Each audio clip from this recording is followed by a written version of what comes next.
Well, welcome back, ladies and gentlemen, to the Tiki Lounge, right outside of the Aragon Ballroom here in sunny Santa Monica, California. Once again, it's May the 6th, 1962 here. And there's just like a bit of a storm blowing in, ladies and gentlemen.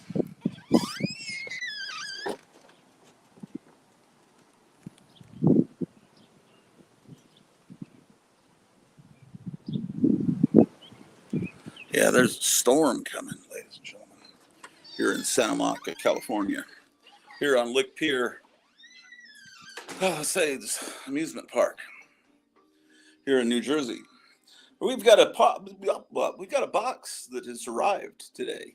A 10-pound box, a birthday present has arrived, and we're going to open it. And Kevin Johnson at Gotham City Comics says, "I'm waiting here. I'm at the dentist. Make lots of noise so I don't hear the drilling." Yeah, well, this box came from Kevin at Gotham City Comics, so question is, where should I open it? I'm going to ask Drew the dog. Drew the dog, where should I open the box? Should I open it here in the beautiful Aragon Ballroom? What do you think, Drew? Or should I open it upstairs in the office? Drew, you've got to communicate with me, man. Drew, move your ears once if we should do it upstairs. Drew, should we open the box upstairs? She's not even looking at me.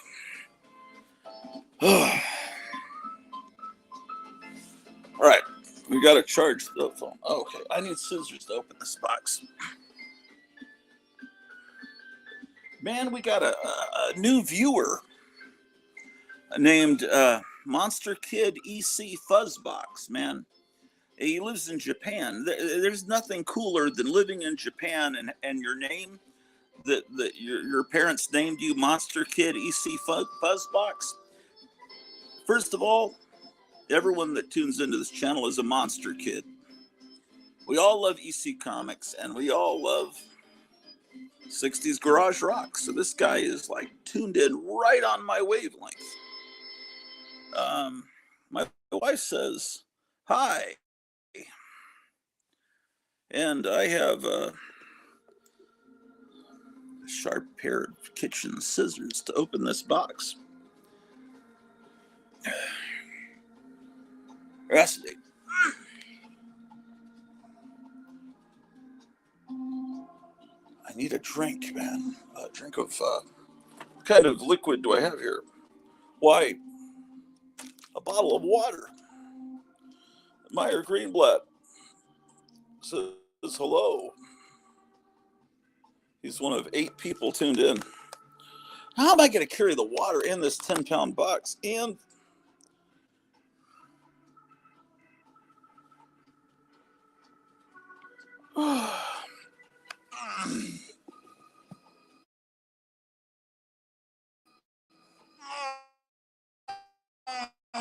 I forgot what's in this box.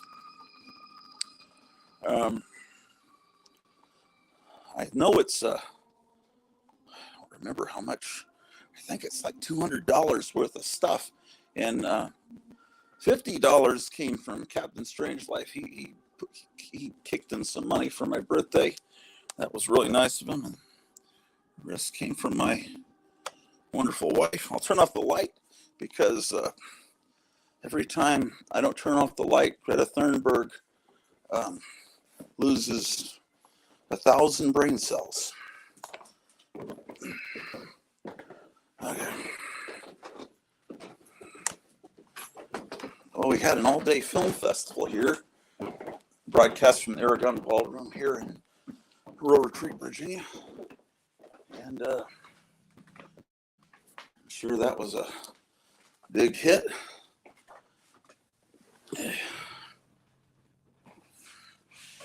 Okay. All right, so now we need some lighting.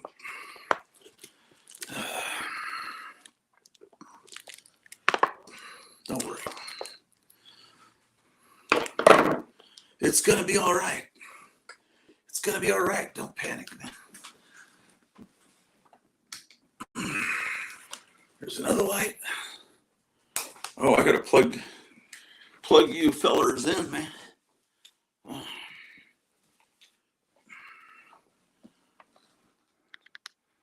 Yeah, I've been waiting for this package all week, man. I've been excited about it. What do you think it's going to be with that? This is an AOB. It's an act of birthday instead of an act of kindness.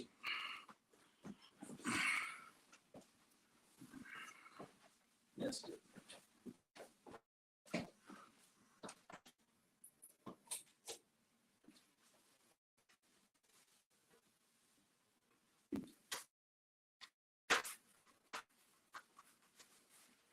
Here's a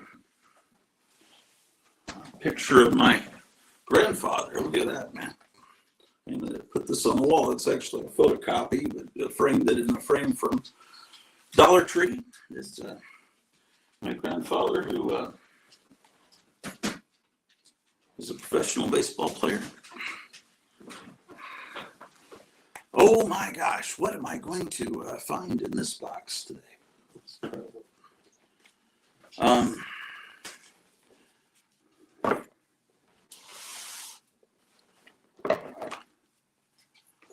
So, you guys probably want to have the link. Let's see, guest, invite guest. Then I copy this StreamYard address, and then I hit post comment. And then I'm starting to learn how to do this. Okay, then I hit done. And now you guys can come right in and visit and do whatever you want to do, man.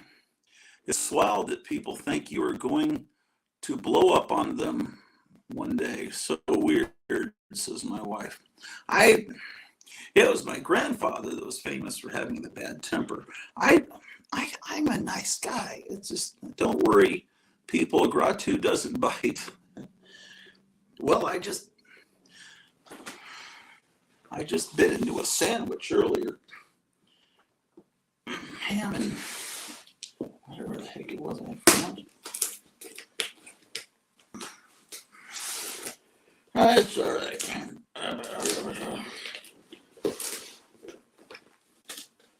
10 pounds of reading material here.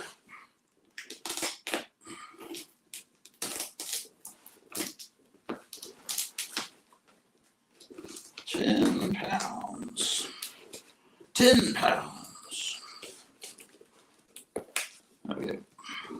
Well, those of you that have ordered from Kevin Johnson, the owner and proprietor of the historic Gotham City Comics in Mesa, Arizona, you know, that store is one of the first comic book stores in the United States. It opened in 1852, before the Civil War.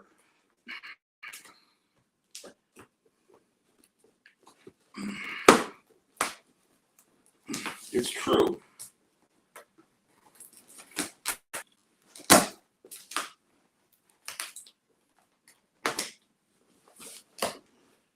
It's true. The king did proclaim it to be true.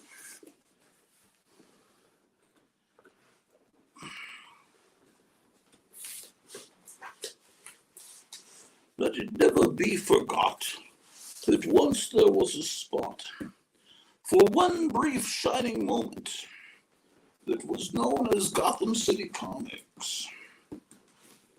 A lot. Come on, man. Open up. Open sesame, man. Right now, the dentist is telling Kevin to open sesame. He said I should make a lot of noise so he can't hear the drilling. What is my wife talking about here, man? Like a whole paragraph I gotta read. But if you talk badly about him, what, me, and treat him like chopped liver, maybe you're the problem and should just stay in your cave and be happy. Listen, my wife's just being crazy. What is wrong with her? Please stop with that meanness. People. Okay, we have opened this treasure. First of all, there's a piece of cardboard. Let me start getting to the goodies, man. Okay. Oh boy. Whole stack of comic books here. First thing I encounter. Okay, it looks like they're all wrapped in a bag that you would put records in. We have 12 people watching. What's going on here? I'm just so crazy, says my wife.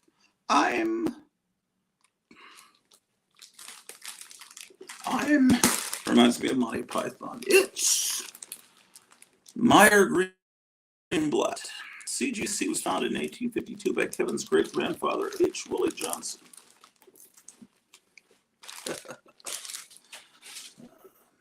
Let's see. Just so mean, LOL. At least I'm not funny. What is going on with her? She's trying to stir stuff up, man. I'm not biting. I'm not going to bite that, man. You're too nice guy. Okay, so, oh, wow. Oh, my gosh. Well, we got a lot of cool comic books here, a lot of comic book joy coming up.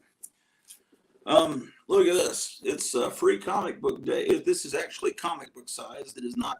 Oh, did you see? Let me pull it up on my computer. What is his name? David Cornsweet? The guy that's playing Superman in the new movie. They just today released a real photograph of him as Superman. So this is brand new news. It's not BS. It just was released today in the last few hours.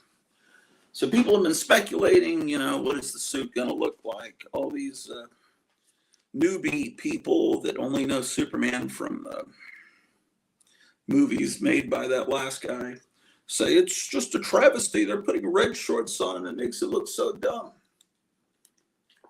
It's just the way Superman's supposed to look and has looked since the late 30s, but they don't understand. They've never read a comic book. And so I'm turning on my computer here so I can show you a picture of Superman. Oh my gosh, my wife. You're just so crazy. What are you talking about? She's saying, at least I'm not funny. Man, come on. And she's gone mad. Okay.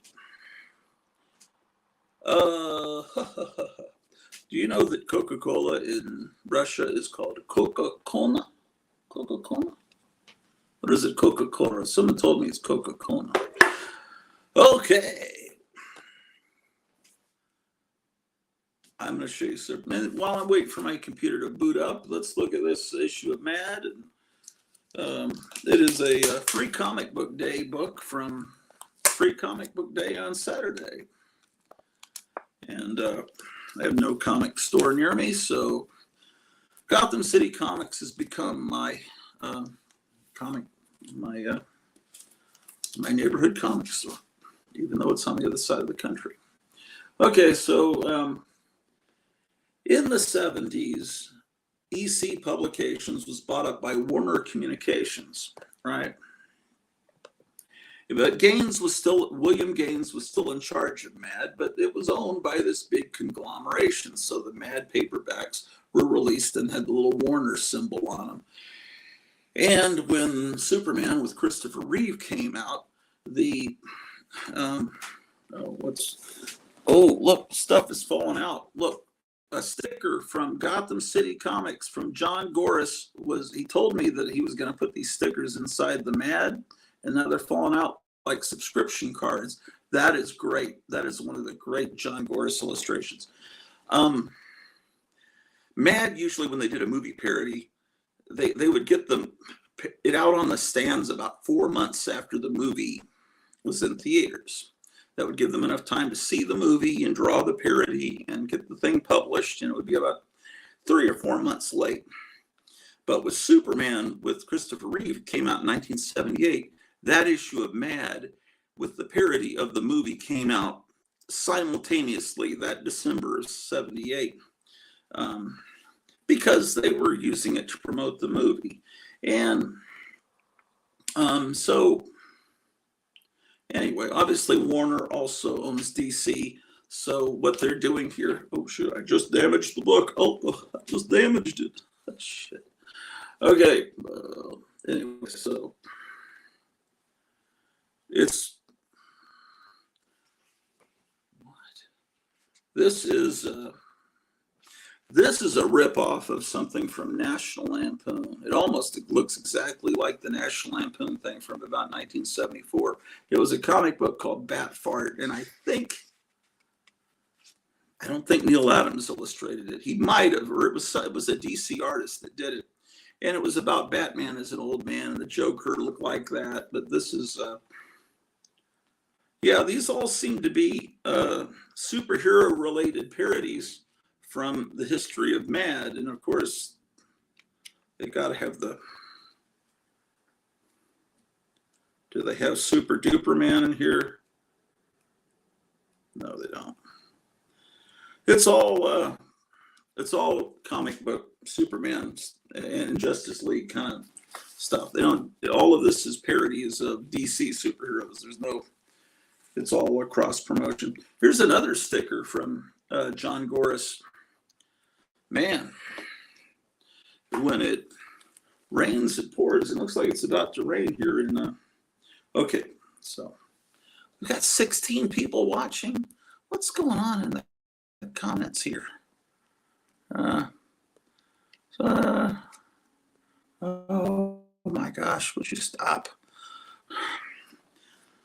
Okay, so I almost said my password. She got me so upset with all this hostility. I almost said my password out loud, but you'll never guess it. No, you never will. Okay, so we search for Superman Legacy is what I think they chopped. They don't call it Legacy anymore. They just call it Superman. That's all it's called now. Okay. So let's get images. This picture is all over. There it is. Yeah, see, this is 6 hours ago, and this is an official source. It's from Variety. I'm out of the dentist chair. Congratulations, man. That's not a fun thing. Okay, we're trying to blow this up, man.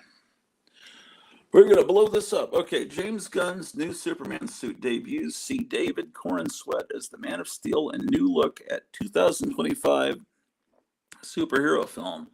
Your privacy rights. So let's see. This is, the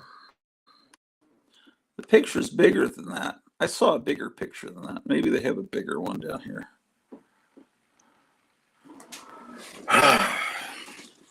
Okay, I don't know.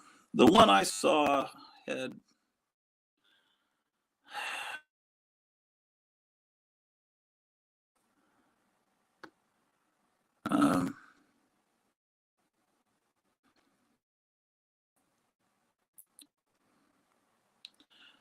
yeah, this is James Gunn movie. Maybe this is it. I'm waiting for, oh, here we go. This is the full picture. So you can tell me what you think. Try to zoom in. Okay, so which way am I going here? Okay, so he has the spit curl. Facially, he looks like Superman. He's got the Kingdom Come emblem on his chest. Let's see if I can blow him up. Come on, man. He does have the yellow belt with the red shorts. It looks like he's got battle damage on his chest. Can you even? I don't even know where I'm pointing. You can see it. Yes, you can. Okay, looks like he's got some smoky damage on his emblem there. He's got kind of a collar, kind of like in Planet of the Vampires, the movie, not the Atlas comic book. He's got red boots. He's got some weird pattern on,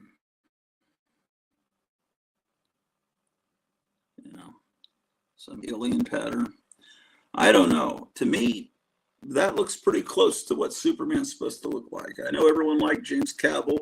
James Cavill always, or whatever his name was, he always had his hair slicked back. He never had the spit curl. So it looks like he is putting on his boots to go fight whatever that is, probably something Lex Luthor is doing to Metropolis, I imagine. So anyway, that's the first official picture of Superman from the new movie. What are people talking about here? Meyer Greenblatt says, corn sweat. My wife says, oh, and to be clear, this has nothing to do with anyone. Oh, man. Come on. I used to get the corn sweats, Gotham City Comics, ready for more Jolly Ranchers, Jawbreakers, and Atomic Fireballs. Rant over, how much you people hate rants. My goodness. What a horrible thing. Horrible. Okay, anyway, how dare you? So this is Superman, man. And it upsets people. I like that this upsets people, that it looks like Superman. I mean, it looks like Superman. It's like, oh, I don't like the red shorts. That's so ridiculous. And what's really cool is this, because if you've seen The Marvelous Mrs. Maisel, you know how much how much personality this actress has that's playing Lois Lane. And there's Metamorpho in this movie, and it's got Jimmy Olsen in it, and he actually is a guy with red hair, which is, I think in Zack Snyder's movie, he had Jimmy Olsen appear for about 20 seconds before he had him shot to death. And he said, there's just no place for a silly character like Jimmy Olsen in my wonderful Snyderverse. Oh my goodness. Yeah, buddy. Let's see what we got here. Yeah, Rachel, what is her name? The names are so hard to remember of these. I'm sure that Brosnahan. Someday in about a year, these names will just come right off our tongue. But right now, David Oren Sweat and Rachel Brosnahan, they sound very like Russian immigrants or something. But well, it used to be they would give people names like Mae West or Rock Hudson. They give you movie stars names that you could remember. Now I guess they're actually using their real names. So yeah, this actress Rachel Brosnahan is really charismatic, and the actress that was playing her in those movies that came out recently, I didn't think much of her, but anyway, I don't know. You may disagree with me, and that's perfectly valid, because we all have our wonderful little opinions, and we're all wonderful human beings. Okay, so that's that. I guess close the community. We're here to look at a haul, and we got distracted by a movie that hasn't even come out yet, and nobody wants to come home, man. That's yeah. If you're in Japan and your name is Monster Kid EC Fuzzbox, you are welcome to come on. It is probably morning where you're at. So anyway, this was the free comic book Mad. How about that? Okay. Oh, this is something I've been looking forward to for decades, possibly more than 50 years. I have the reprint for Marvel's Greatest Comics, but I've never had this issue of the Fantastic Four. This fantastic, that's, I need to use better. This fantastic issue of Fantastic Four. This is, I'm going to open it up, man, and sniff it.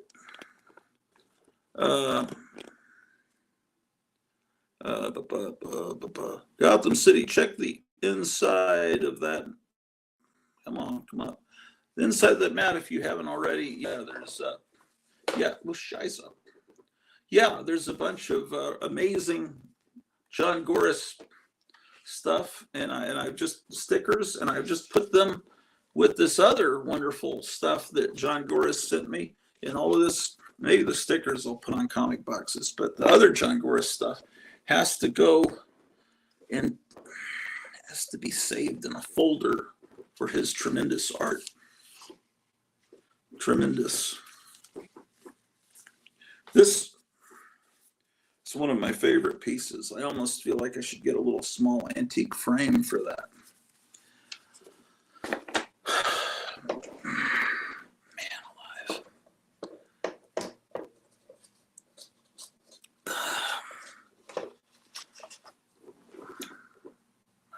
Oh, look at this. How about that? Okay, well, we're going to open up this Fantastic Four. How about that? Oh, well, this is nice. I have a lot of the Fantastic Four. Hi, I'm Ivy with USC. Some people are sending me a poll that I'm supposed to answer. Is the video getting choppy? Because I'll go restart the router. That worked earlier. This is Fantastic 482. Look at this wonderful Kirby cover. There's Norman Rockwell. Wow. This is the right, this is, everything's perfect about this.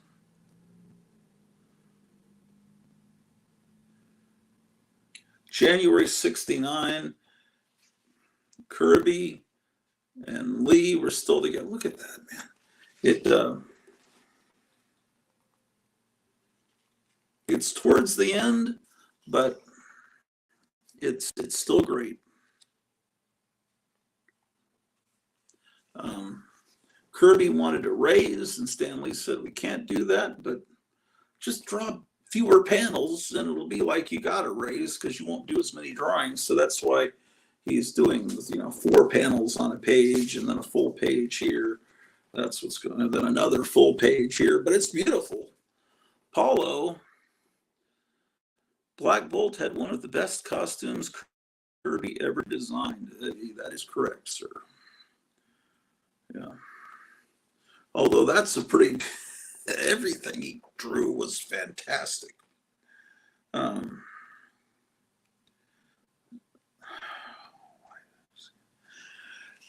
That was kind of the beginning of that was a bad sign when they were doing an Inhumans TV series and they just botched it completely.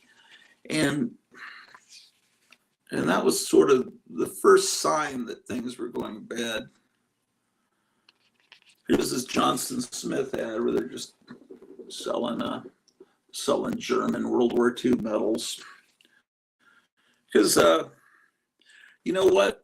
It wasn't that these were bought by racists, who was using those in the 60s, surfers and bikers. And obviously 12-year-olds that were reading the Fantastic Four. Bit rate low. I knew someone named Bit Rate Low once. He was a nice guy. I'm going to go turn the router off. It's probably going to turn the screen to black. And then I'm going to turn it, and then I hope, wait, let me see if I'm on that.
Am I audible, ladies and gentlemen? Can you hear me?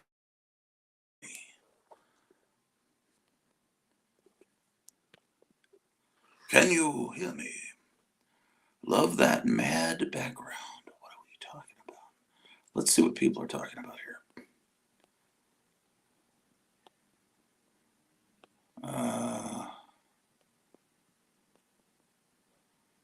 Audio.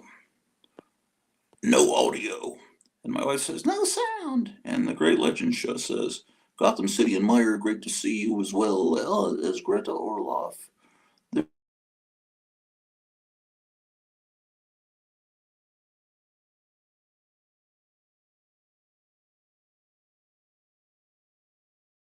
My wife said it's just like everything seems to be wonky. Thanks and hello. He's probably resetting the router. Great Legend Show says, cool day. Then my wife says, no sound. Back in the habit of rebooting at least once a month. No sound. No sound. Love that mad background. No one's telling me anything about my sound now. You probably don't want to hear me. Actually, let's put this somewhere where it belongs, man.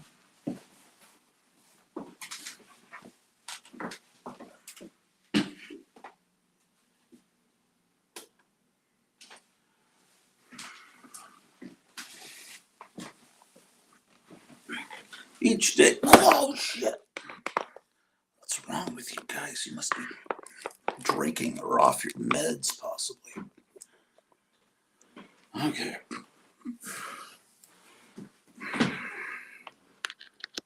Okay.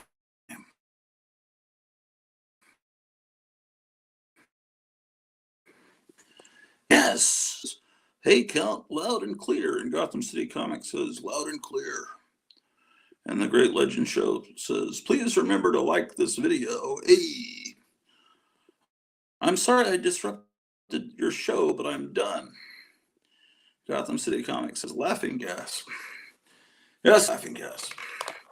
All right, so.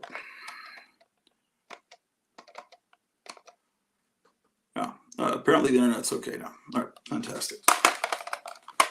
Okay, so I'm starting. I have a different phone on this desk for each person that I need to contact, and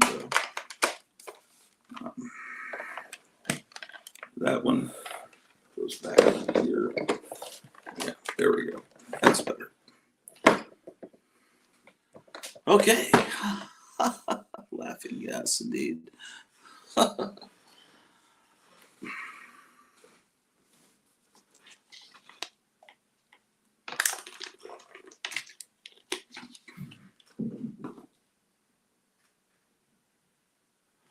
Okay. This is a DC special, number 11, that I don't have. It's amazing what you can obtain at Gotham City Comics in Mesa, Arizona. Look at this, man.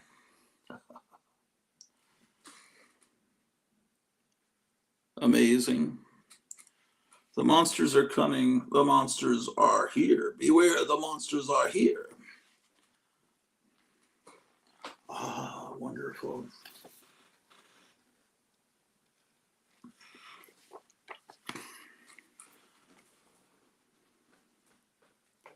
Oh, yeah. Look at that. That's what I want to see. All monster issue. That's all comics should say that. The smell is wonderful. Great Legend says, give us a smell test, Condra, too. It's a gargoyle, sire. Meyer Greenblatt. That's a inside joke to the Centaur, who's one of the new recruits in the Gratu army. Damn. This is just phenomenal stuff here. Oh, I need to look into this.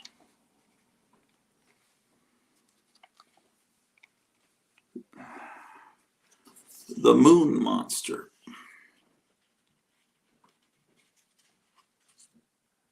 great stuff.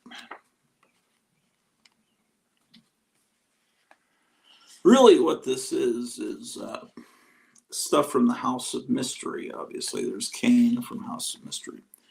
So this is probably from about, I'd say, 1969. Let's see, no, 71. March, April 71. Yeah, I should have known by the 25-cent price tag. Yeah, they were 25 cents until a few months later when they went back down to 20 cents. Yeah, it's weird they don't call it House of Mystery, but it's all House of Mystery kind of stuff. Okay, fantastic.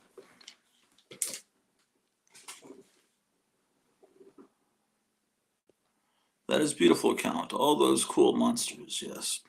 Sometimes I'm a count. Sometimes I'm a general. Sometimes I'm a colonel. Sometimes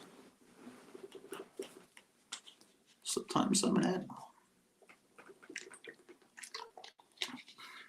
Sometimes people address me as sire. Let's see. It was beautiful. Okay, I already read that. Fantastic. Now, the colors on this are quite spectacular. This is an issue of Classics Illustrated. There's not enough light in here, man.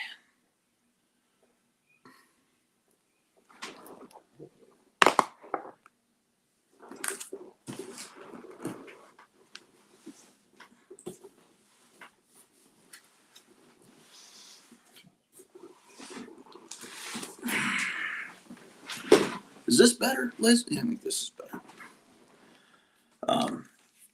There was a collection brought in by a lady who was a teacher, and her mother was also a teacher, and these came from her mother's, I believe, classroom collection that she had in the 50s for her kids to read in the class. And some of the books were probably not read as much as others, and there were some Western comics, Roy Rogers, that kind of thing. But more things that you could kind of justify as being educational, like this Classics Illustrated version of Ivanhoe. So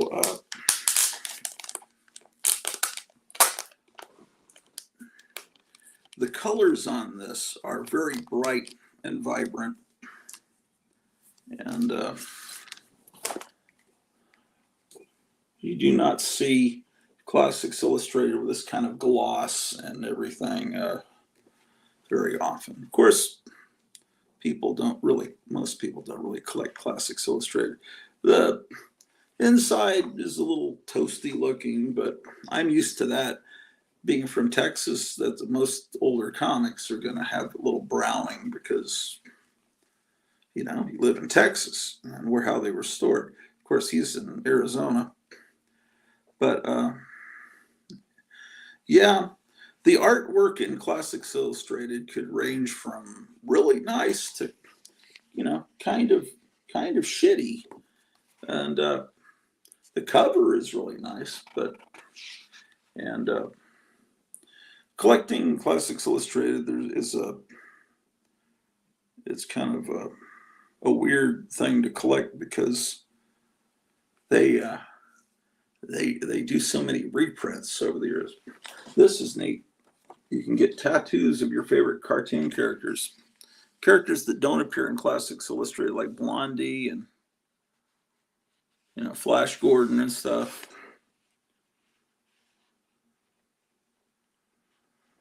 "40 of the world's greatest comic strip characters in tattoos, also known as transfers or decalcomania." What? Is that where the word decal comes from? Do you see that word there? Decalcomanias. That might be where the word decal comes from. You'll have a barrel of fun with these tattoos. Popeye, Wimpy, Olive Oil, Sweet Pea, Blondie, Dagwood, Cookie, Zarkov, the Katzenjammer Kids, Jigs and Maggie, Barney, Google, the Phantom, and many more of your favorite comic personalities come to life in colorful reproductions. Barney Google. There he is, Barney Google with the googly eyes. Do you? Not many people know that Google, the evil search engine, is named after that character, Barney Google. But you learned it here on the Orloff Inspirational Network. Okay, the chat has stopped. Yes, that's good.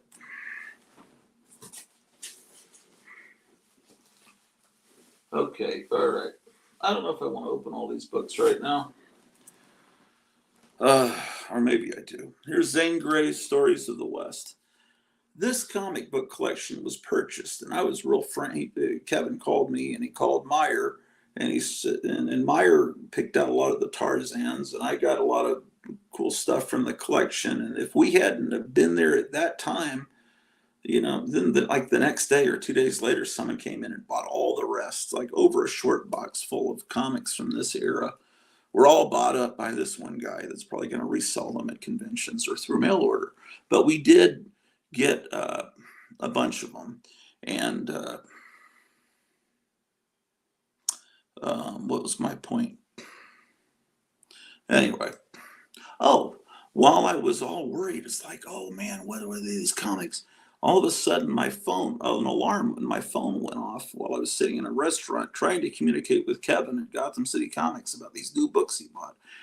And then a tornado almost took us out, and then hail came down and smashed my windshield and my sunroof and completely totaled the car. So this isn't, so then I wasn't quite as concerned about the books, although I was still thinking about them. This is an adaptation of a Zane Grey novel, Dude Rancher, a pictured edition of the Dude Rancher. What are people talking about here in the chat? Okay, of course, Paulo knows the derivation of this word. We still use the word decalcomanias in the 1990s, although they were better known by the brand name Calquitos. Is he kidding, or is he serious? I think he's serious. Meyer Greenblatt, originally founder of Google, was Barney. He was railroaded by robber barons in 1888.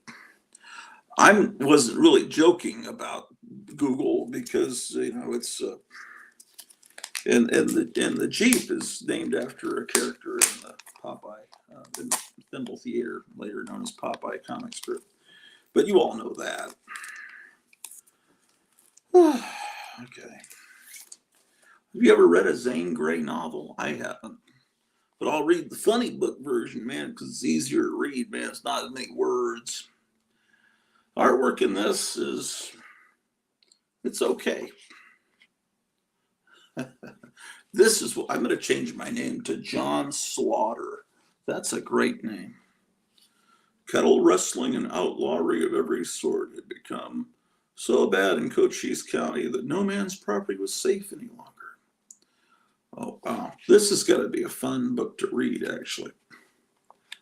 But it's based on a book, Zane Grey.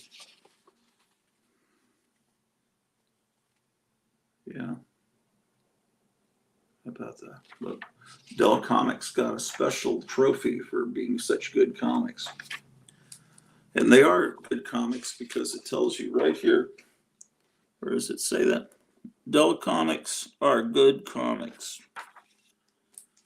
So it has to be true because it's written on the inside front page. My uncle told me that Zane Grey was better than Louis L'Amour, but I only read Tarzan, so I wouldn't know.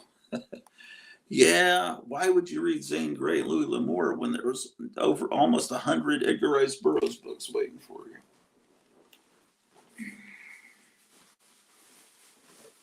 I always thought of, maybe Zane Grey is kind of like the male equivalent of Harlequin romance. I don't know. Maybe I'm wrong.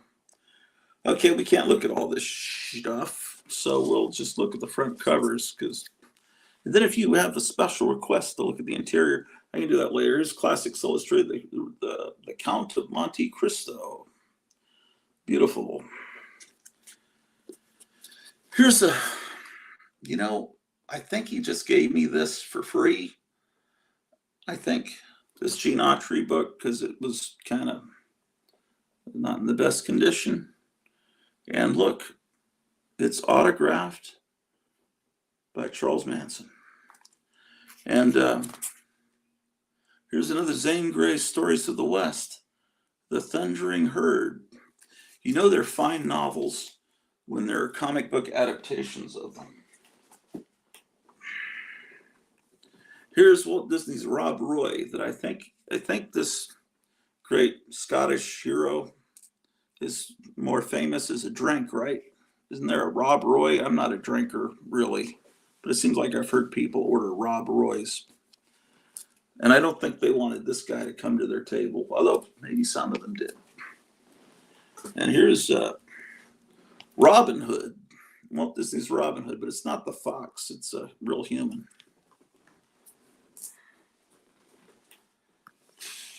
This is a book that's been in my whole pile since the 1940s when it came out.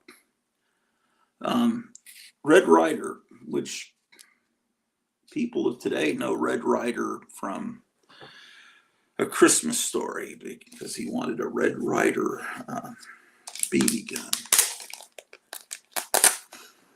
And so, yeah, how about that? So, you 20 people, why don't you come on, man? Come on in. You want the stream number, letter, put it right here, man. Post comment. Oh, boy. So, how are you guys doing? Did you enjoy the wonderful film festival? I gave you a wonderful festival that lasted almost all day from 5:30 in the morning until, I don't know, about 4 o'clock in the afternoon. And have you thanked me? No, you haven't. Okay, let's look at this. This is really cool. Fred Harmon. Now, Fred Harmon is the cartoonist. See his signature there? And so there he is, right next to the cartoon version. And this is kind of Red Ryder's Robin. His name is Little Beaver. And here's more Red Ryder ranch pictures, folks. Now, I guess, oh, they have funny animal comics in the back. That's neat. I will admit that I'm not an expert on Red Ryder. I know there are Red Ryder movie serials. I know there was a Red Ryder radio series. Oh, this is nice. Okay, this is obviously from a newspaper comic strip, and the art is far superior to what you see in the average comic book of the time period, because, oh, look at this. Oh, okay, telecomics, and that's obviously supposed to be a TV set.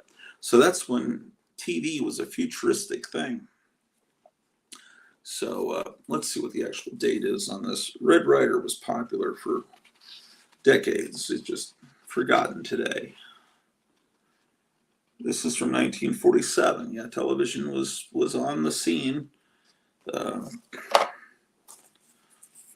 were the first TV stations were just starting to air, and everyone, because what it was is television was displayed at the World's Fair in the 30s, and we would have gotten television much earlier, except World War II happened, and so the technology, everything was geared towards war production. So we should have had television starting in the early 40s, and instead it wasn't until the late 40s, and especially the early 50s. That's when people started getting TV sets, and Howdy Doody was big and all that. But in Germany, they were televising during World War War II. There was television. It just wasn't in people's houses. But, you know, the people would go and they'd see the big TV, wasn't big, but a TV screen in the store windows, or maybe in a restaurant, there'd be a TV screen showing propaganda. But the Germans did start actually broadcasting television during World War II. There's a whole documentary about it somewhere, like Television Under the Swastika, or I forget what it's called. But anyway, you know, the Germans had, we beat the Germans even though they had better technology than we did. They had better weapons, they had better tanks and everything. We just outproduced them. We were able to, we had more tanks. They may have had better tanks, but we had more of them. And so that's why they were basically wiped out. It was, well, man, I got a lot of comic books here. Another big bundle of comics.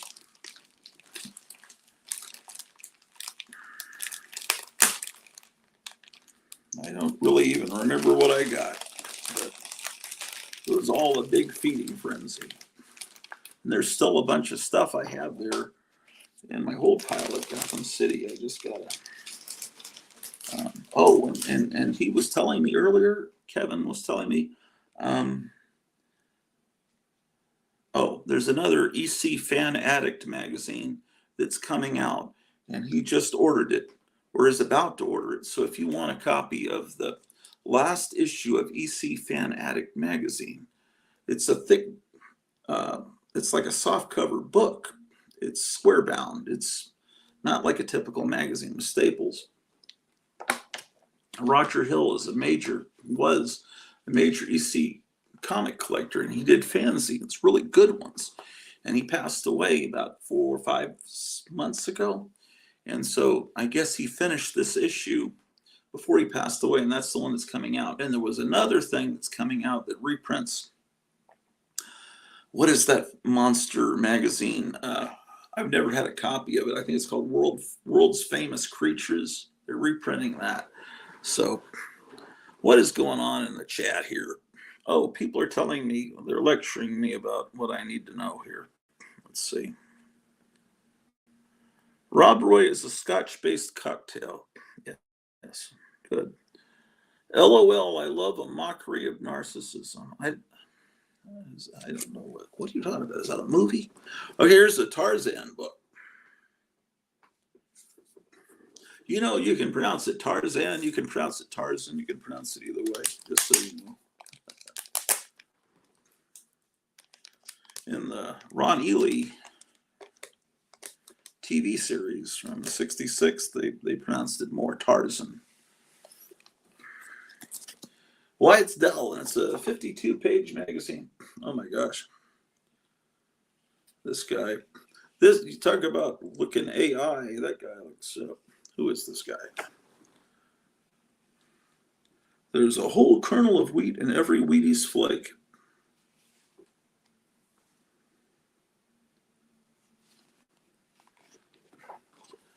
Tarzan's telling you that you need to subscribe to Tarzan comic book magazine, and you'll get a free keychain.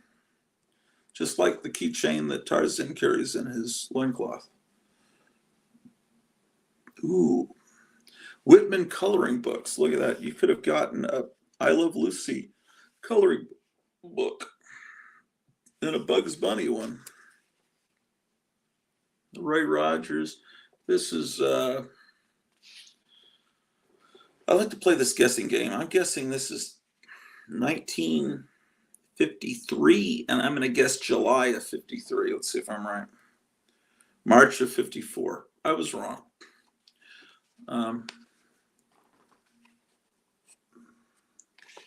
Yes, indeed. That's great, man. Look at that.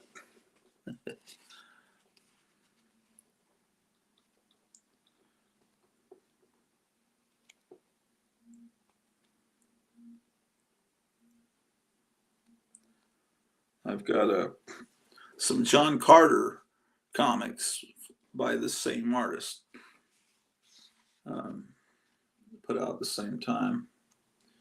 The artist in the back is different. And I'm drawing a blank on the name of this artist. I was just talking about this with Meyer the other night, and I forgot his name. It'll come back to me. But Brothers of the Spear in the back of the comic is a completely different artist, and there's a lot of it's good.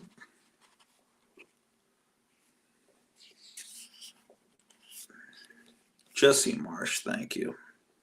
Fantastic Jesse Marsh art in that book, yes. I can't, my brain's got too much stuff in it to remember everything. So thank you for those of you wonderful people in the chat helping me out remembering those things.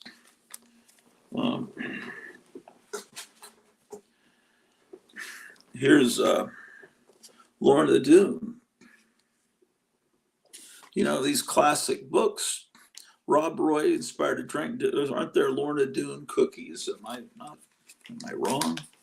Probably I'm wrong. I'm going to move some of these books into the comic book room because I want to.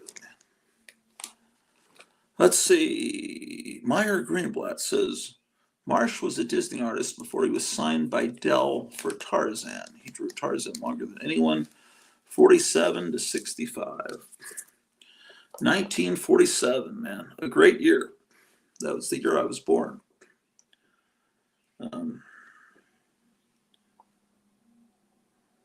Yeah, see, this Classics Illustrated comic has a different artist. You know, they all had different artists, and some were more interesting than others.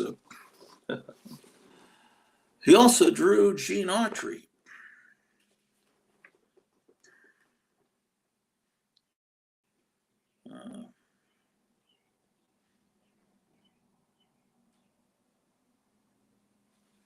Yeah, there is some nice art here.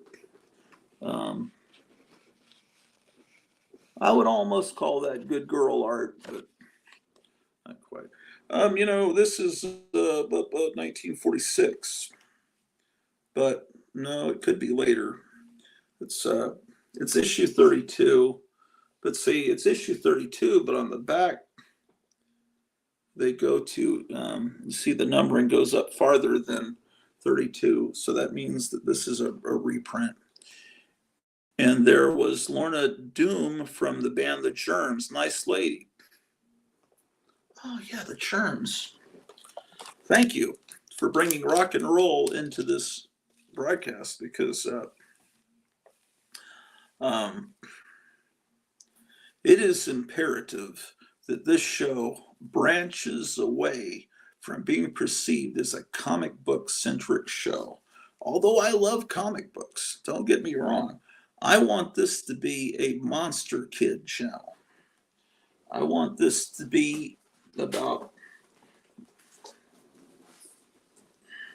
kid culture from the past, but I don't want it to be about, I want it to be about the kind of things that kids loved that were frowned upon and thrown away. Comic books were thrown away as being garbage. And even though this is educational, it was perceived as trash because, you know, how they drew the woman with the cleavage and everything. It was pure. Monster movies, rock and roll, all part of the same culture. People that understand that are people that understand me. And next book we're going to look at is Walt Disney's 20,000 Leagues Under the Sea, with this beautiful cover.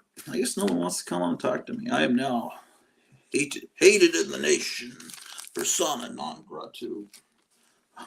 I'm so disturbed by it. Oh no, he's going to blow up again. Let me put these in the other room, ladies and gentlemen.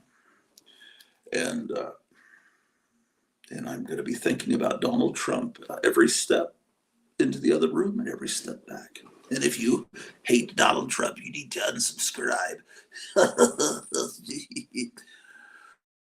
Hey, Grutu, I believe Matt Baker cover on that Lorna Doone. Yes, that is true. Yes, I knew that. And I spotted it. And yes, that is true. Matt, did Matt Baker do the internal art in this too? Could someone look that up on your? Because my mother-in-law, English isn't her first language. She says, "Could someone Google it down? Could you Google it down for me?" Okay, I'm gonna get rid of this shit, and I'll be right back in here, motherfuckers. Charlton, come on, man! You had such amazing books last night. I would love to see more of them. Are you able to come in tonight? Or that would be tremendous. You've got a new camera. It's fantastic. What are people? What is she saying? It's cool. Weeds out all the lames and the friminis. Friminis. Okay.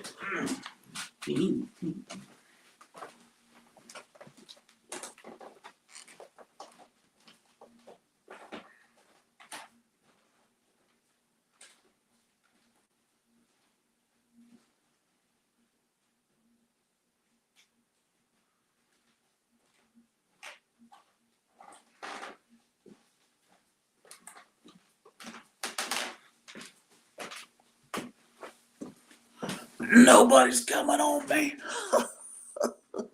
But nobody wants to talk to Uncle Gratu anymore. Gosh darn. Anyway, 20,000 Leagues Under the Sea.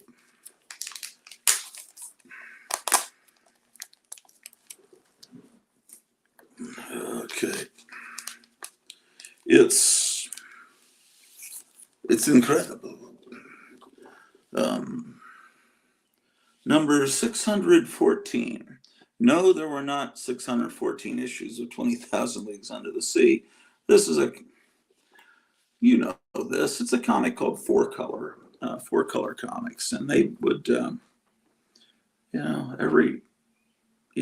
why it has every 614 might be 20,000 Leagues Under the Sea. 613 might be Donald Duck. 612 might be Leave It to Beaver. It was just a rotating thing, and so except it doesn't say Four Color here. That's weird, but you just have to know that it is. Here it actually just doesn't say Four Color. I don't have. I know this from studying the Overstreet Price Guide when I was in 6th grade back in 1976 for the entire summer. Yeah. How about that?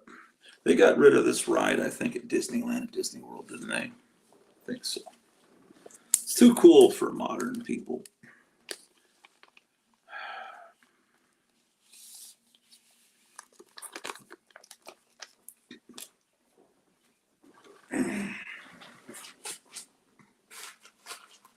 Oh, wow. Oh, wow, man. Oh, look at this. Now we're talking Helen of Troy. This is a beautiful cover. Just beautiful. Let's get it out of the bag. Thanks for the invite. I know I'm always welcomed. However, my wife is utilizing the computer. Yeah.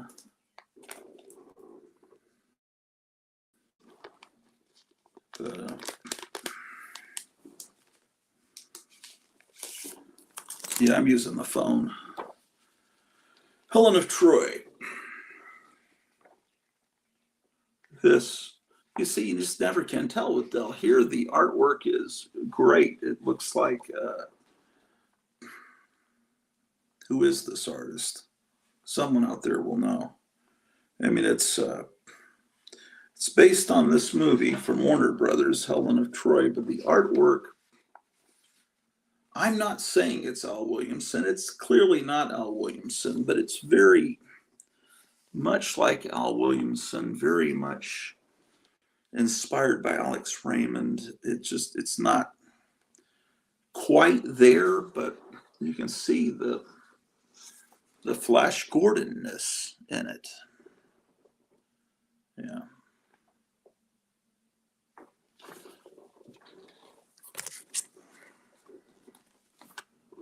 And I'll be going to bed any minute now, but I'll stay a few minutes more. Yeah, that's good. Thank you, Paulo.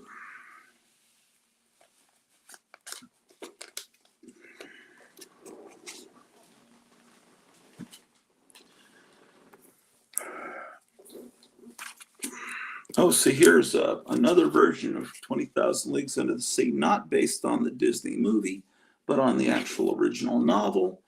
I think the people hate watching logged off, LOL. Oh, yeah, we were up at, yeah, there were a few, they got bored, the people that watch me just to see if I get mad or something. Yeah, there's always about 2 or 3 of them. It's like, what's he gonna do next? I can't believe that Gratu. He's just so scandalous. He gets mad at nothing. Just because he comes on a show and all of a sudden someone starts making all noise in the back with a bunch of potato chips. It's like, that's ridiculous. Why would he get mad at that? Or has fart sound effects going in the background. Why would he get mad at that? That's perfectly okay. Perfectly. This is beautiful. Look at the gloss there. Oh no, he's going off again. He's gonna explode with anger. I can't. What are you gonna do about that Gratu? He just never stops. He's like a juggernaut of idiocy, of anger and rage. But this artwork is beautiful, ladies and gentlemen. Yes, indeed. My goodness. Yes, indeed. This the artwork in this is better than in that Disney movie adaptation, actually. Yes, this is a highbrow episode of the Gratu Orloff show. It's all over Classics Illustrated issues.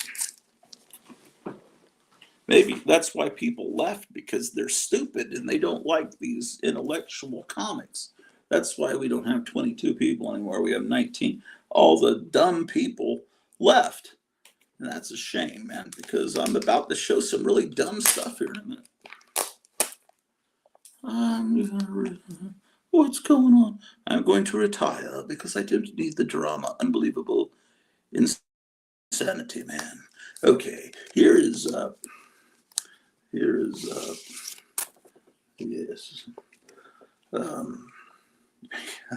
This comic looks like it was bought like a couple of days ago. Yeah, these are great. The condition is great. See, there's always different artists in these Classics Illustrated.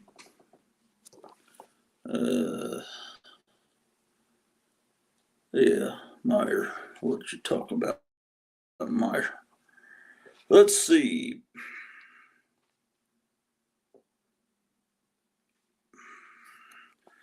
Meyer, are you off your meds? What is going on with you, man? Have you gone mad?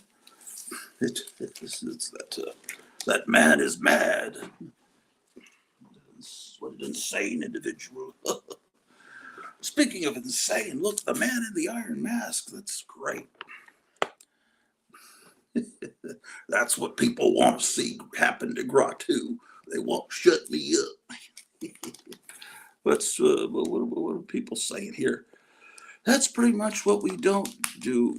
What? I can't read. The words are too small. That's pretty much what we do. We don't go out of our way to mess with anyone. It's simple. Just get lost, right? Oh my goodness. What is all this hostility in the chat? The Man in the Iron Mask by Alexandre Dumas. Be a true intellectual. Build your own library. Collect and preserve your copies of Classics Illustrated in an attractive, permanent binder. Maya Greenblatt says, fantastic haul. Greta Orloff says, Maya just gets angry so easily at everything, LOL. By the way, LOL means laugh out loud. Yes. My goodness, there's some small damage to the bottom of the book, but it still presents well. Man. Now I can read all the greats, the great authors of American literature and English literature in a moronic format. Um, yes, indeed. Let's see, there's a red dot. Who could this human be? Oh, it's Gotham City. Let's see if he's left. What the? Oh, there you are. Just thinking you didn't pay the light bill. Okay, what's going on there? You're at home or you're not in the shop? You're close today, right? I'm home. Huh? Is that? Can you see what I'm watching? I don't know.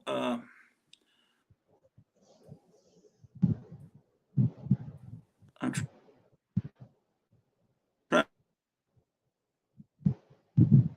to figure out what's going on in the chat here.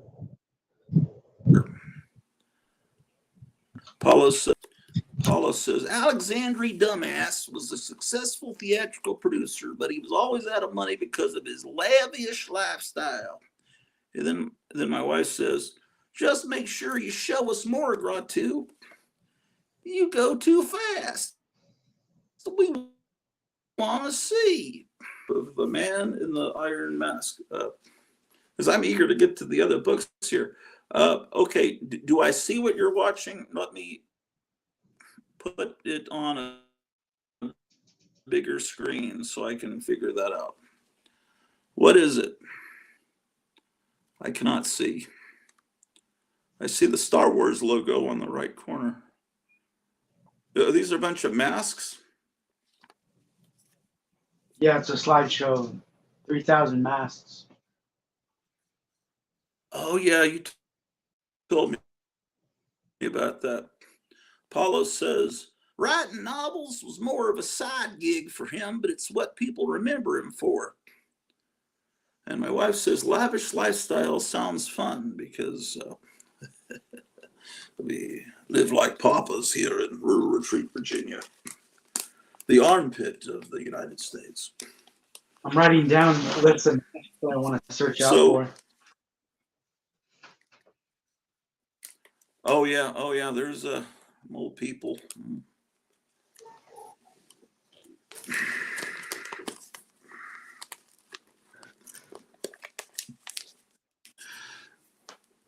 So there's some books that you're about to order, and you wanted to kind of see if there were any people that watch the channel that want to have copies of those ordered. Is that correct? Yeah, do you like the two that I sent you, the preview pictures? Yes, I would like copies of those, but if you have some way to show pictures of those for people watching, they could contact you in the chat or call you up. I tried calling you earlier today, but I was probably calling the store. I need to more clearly identify which one is your private number, which one's the store number. Paulo says, Dumbass was reported to have 40 mistresses during all that time he was married. No wonder he was always broke. Oh my goodness. Well, that's nothing compared to Screaming Jay Hawkins. Someone look him up and see how many children he had. I think it was like 600 kids.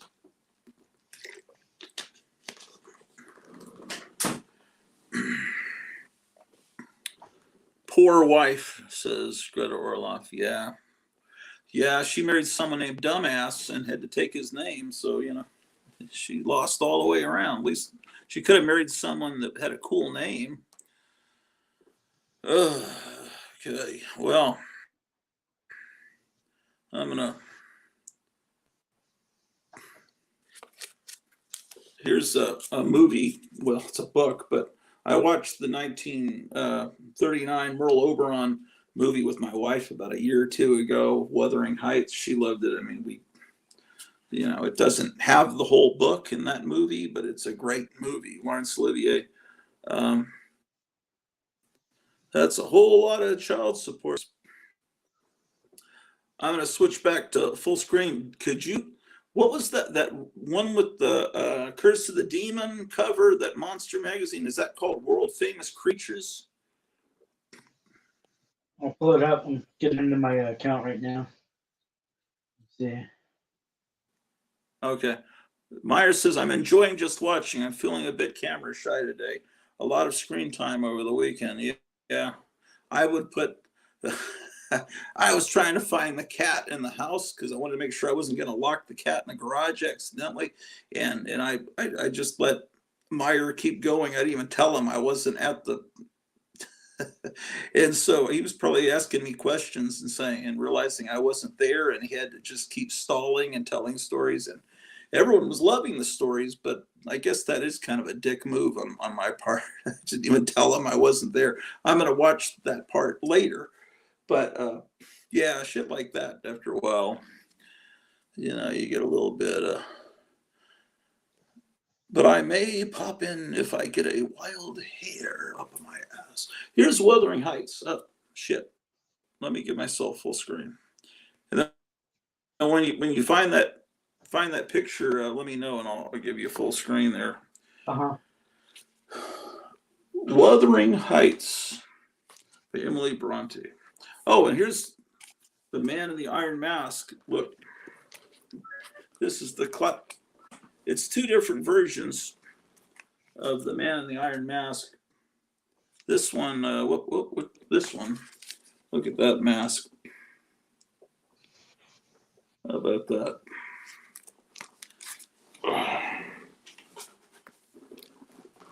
How about that? Let's show. Hey, Gratu, if you wouldn't mind, leave me a review on Amazon. Oh yeah. Cleo will know how to do that, but I'll write it. Oh, absolutely. I know I've been a real dragon chat today, but I've had enough, and these blah blahs just need to blah after the things stirring up stuff. Man, these are all nice people. I saw The Wuthering Heights with Orson Welles. Scram, that is. What was what was that song? No, what is it? Sometimes good guys don't wear. Sometimes good guys don't wear white, right? The Standells, right? Was that Standells? Yeah. If you don't, I forget the words. If you don't dig the wedge, you're gonna flick off. Just grab, man. I need to listen to that song where I've forgotten the words.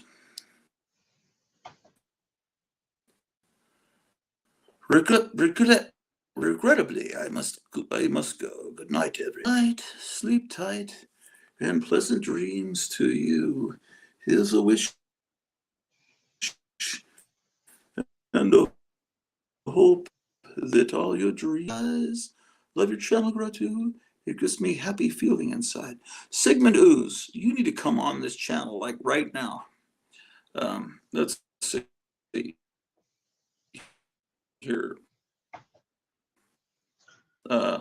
Invite guests. The link here. If you're, I'm not forcing. Obviously, I can't force you to do anything.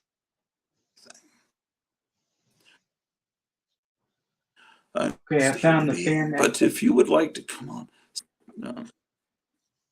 Okay. Well, I'm inviting Sigmund Ooze to come on.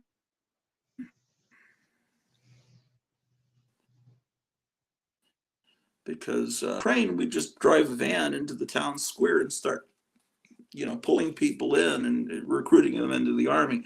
But here we've got to befriend people in the chat. Okay, so let's see what we got. Exit solo layout. Okay, hold on. Let's give you full screen. Okay, so this is a book that's coming out. When will this be in the stores? July 17th. There's a storm starting outside, so apparently I'm getting choppy. July 17th. Okay, so there's Russ Cochran that reprinted the EC comics and original art, George Evans. And what's the one up above? Graham Ingalls. Okay, and then Dr. Wortham. Um, this is a magazine, but it's like a book. It's thick and it's square bound, and it's probably about $15, huh? And it's well worth it. I have the issue before this, and this is the last issue. She says the choppiness stopped. Roger Hill, the guy that put this magazine out, passed away, so this will be the last issue, unless someone else takes it over. So he's going to order these. He's got a few days. So if you'd like him to order a copy for you, please just tell him in the chat or call him up. And then there's another thing he showed me that, oh, what? Look, they have a feature about Marie Severin. Is that what I'm seeing there? 136 pages. Yeah. And it's $16. Okay. You can't even get a that's magazine less for than that. you spend at McDonald's. Yeah, less than a Big Mac value meal. Yeah, this stuff is great. You guys should get in on this. Anything Fantagraphics puts out is great, pretty much. Anything Not everything. PF Art There's Books some puts out. bad stuff. What does it say about Marie Severin there? A portfolio of Marie Severin signed and numbered EC cover colorings issued by Russ Cochran. This is the final installment of the creation of legendary EC fanzine. Yeah. Yes, indeed. And then, yeah, that's great. It's 8 by 11, so it's a magazine size. Yeah. 136 pages, $16. You can't beat it. Yeah, it's great. And then you had a reprinting of some 60s monster magazines that's coming out that you showed me. And those are magazines, I don't think I have them, any of the, I think it's a short running magazine, maybe only had 3 issues. Oh, they're showing all the. They're showing all that. Remember the new EC series that's starting up? Yeah, Epitaphs from the Abyss and Cruel Universe. They have what do they have? A bunch of alternate covers or something, variant covers. Yeah, they're doing foil covers. Oh no. It does look interesting. I have to admit the artwork and yeah, but the best cover. Look at here's the best cover, and it's a 1 in 10. And what is it? Let's see. It's that Jay Stevens cover. Are you? Oh yeah, okay. Are you gonna be getting that? I can only get one because I'm probably only sell 10 copies. Yeah, that's and true. Everybody wants this cover. What do the other covers look like? Oh, that's the one they're advertising. Is that the main cover? The one with the weird mutants walking by? That one? Yeah. He's a good modern artist. Yeah, that is good art. That is good art. Yeah, it's weird that they're using these titles, but I think that they bought the rights to the EC name, but not to the names of the comics like Tales from the Crypt and Weird Science. I think so they're trying to come up with their own names for new EC comics. This cover I didn't like at all. No, that doesn't look like a class. I mean, I don't know that they're just trying to mimic the classic EC art, but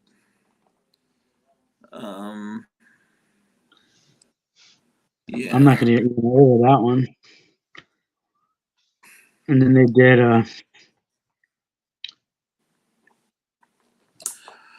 these are due in July. I don't understand foils on a book like this. That's just for it's a word I don't want to use on this family program.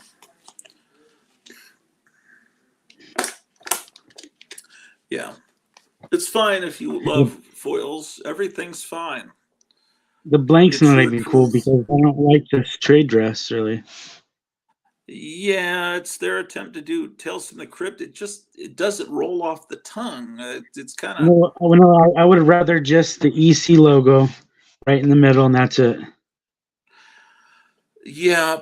The word abyss is a good word, but epitaphs is the epitaph is a word that doesn't roll off the tongue well. This font is just generic though too. Yeah.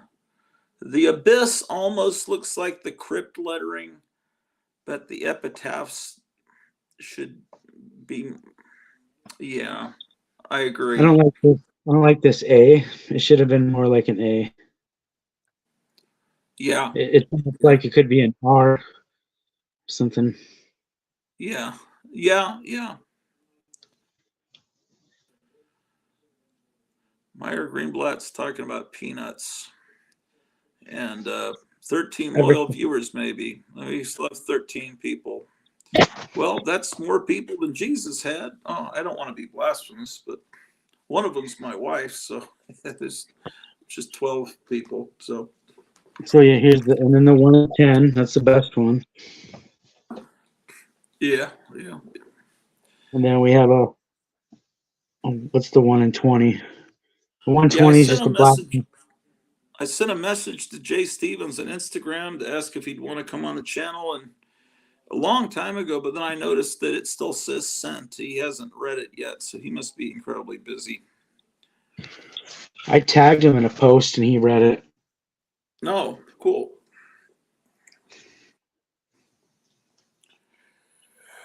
So the 1 in 20 sucks.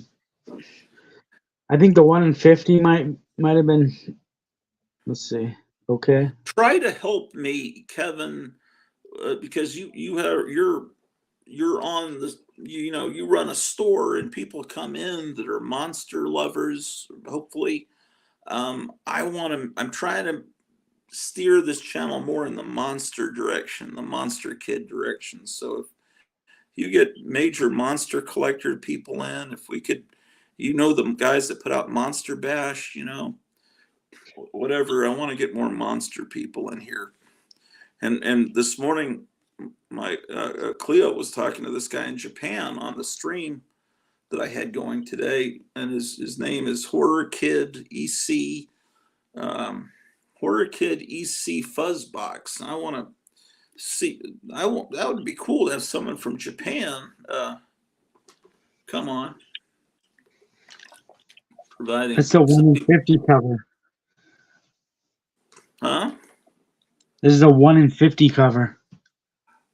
Oh, that's not interesting. Why would anyone want that? They're cool little illustrations, but they're just it's not meant for a cover. Yeah, that's like for the inside These look like the little first few ads. pages of a book.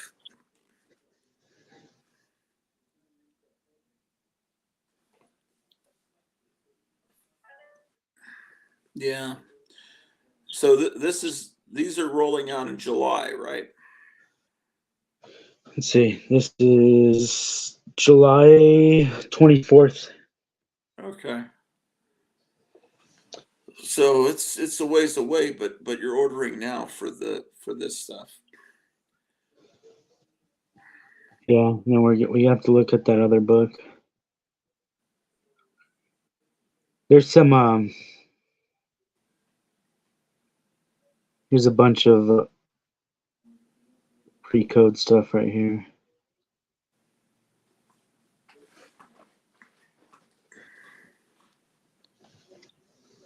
Forbidden World.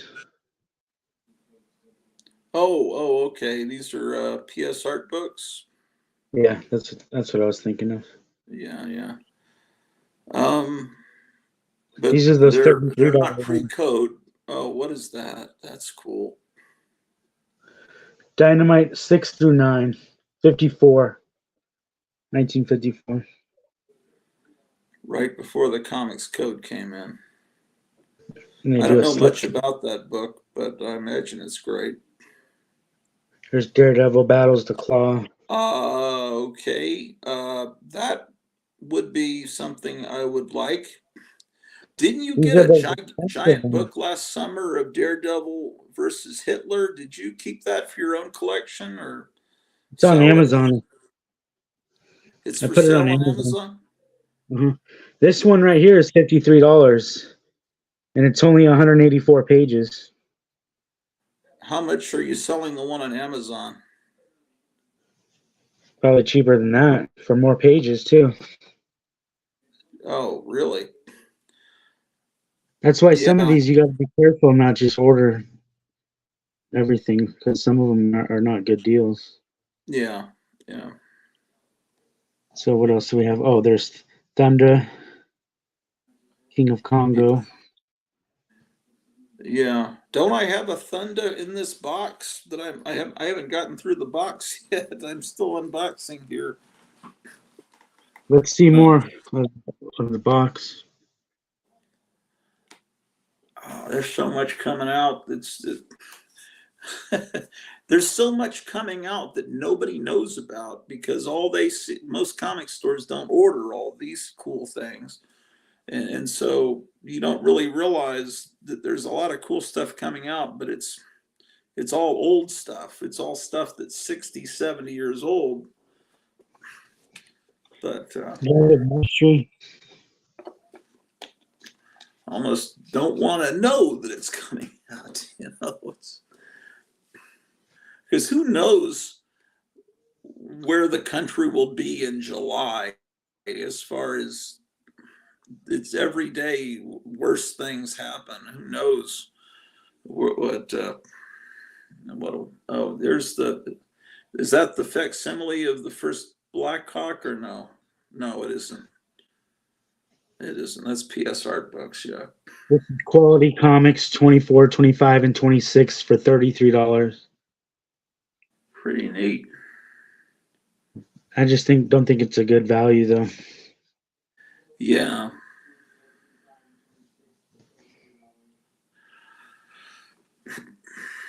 There's Nightmare What is that? Magazine. Oh, Nightmare Magazine. Okay.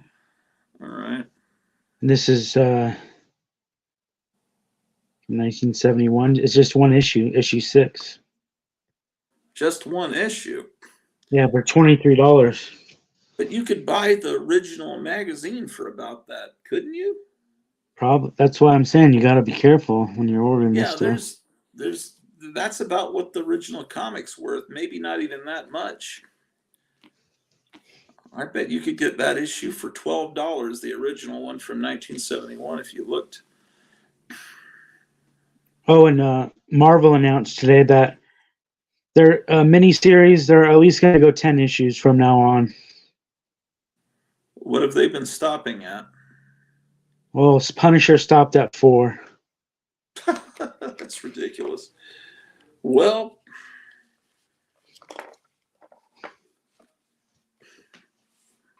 They're saying if they're going to greenlight the series, it's at least 10 issues. yeah. All right.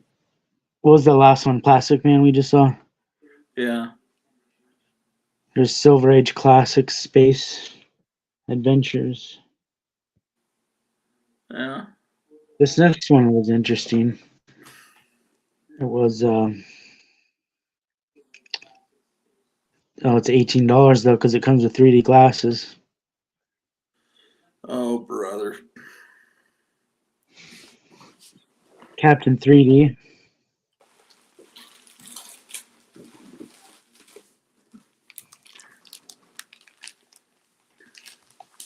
Yeah. I was tempted to order that.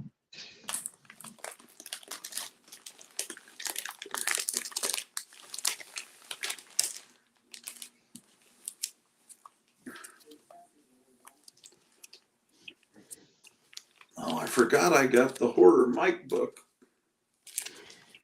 Here's Stuntman.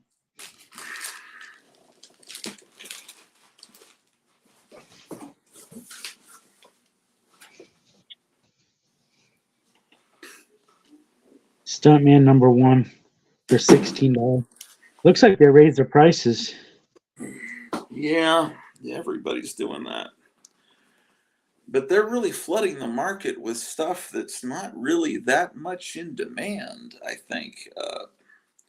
But it is great they're getting all this stuff into publication. But I'm wondering if they're going to burn themselves out.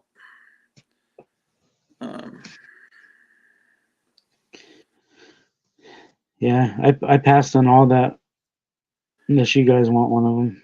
But what was the magazine, the Monster magazine reprints that you showed me and you sent me that on Instagram? I'm looking for it. I think it was World's Famous Creatures. Oh, I thought this was cool too. Let's I see. ordered one of these because I have this. I have one of these, and it's really good. Pretty sure it's from the UK. Okay. It rose from the tomb. Oh, that's neat. I wish someone would reprint that Portuguese Vampirella ripoff called Zaccarella. Oh, this is from Tomorrow's Publishing. Okay.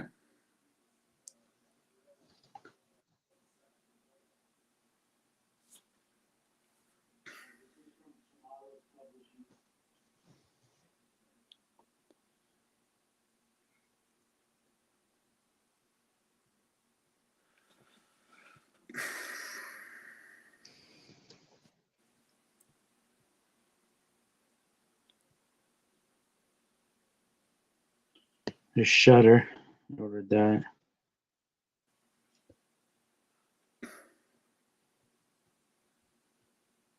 Shutter 18. Yeah.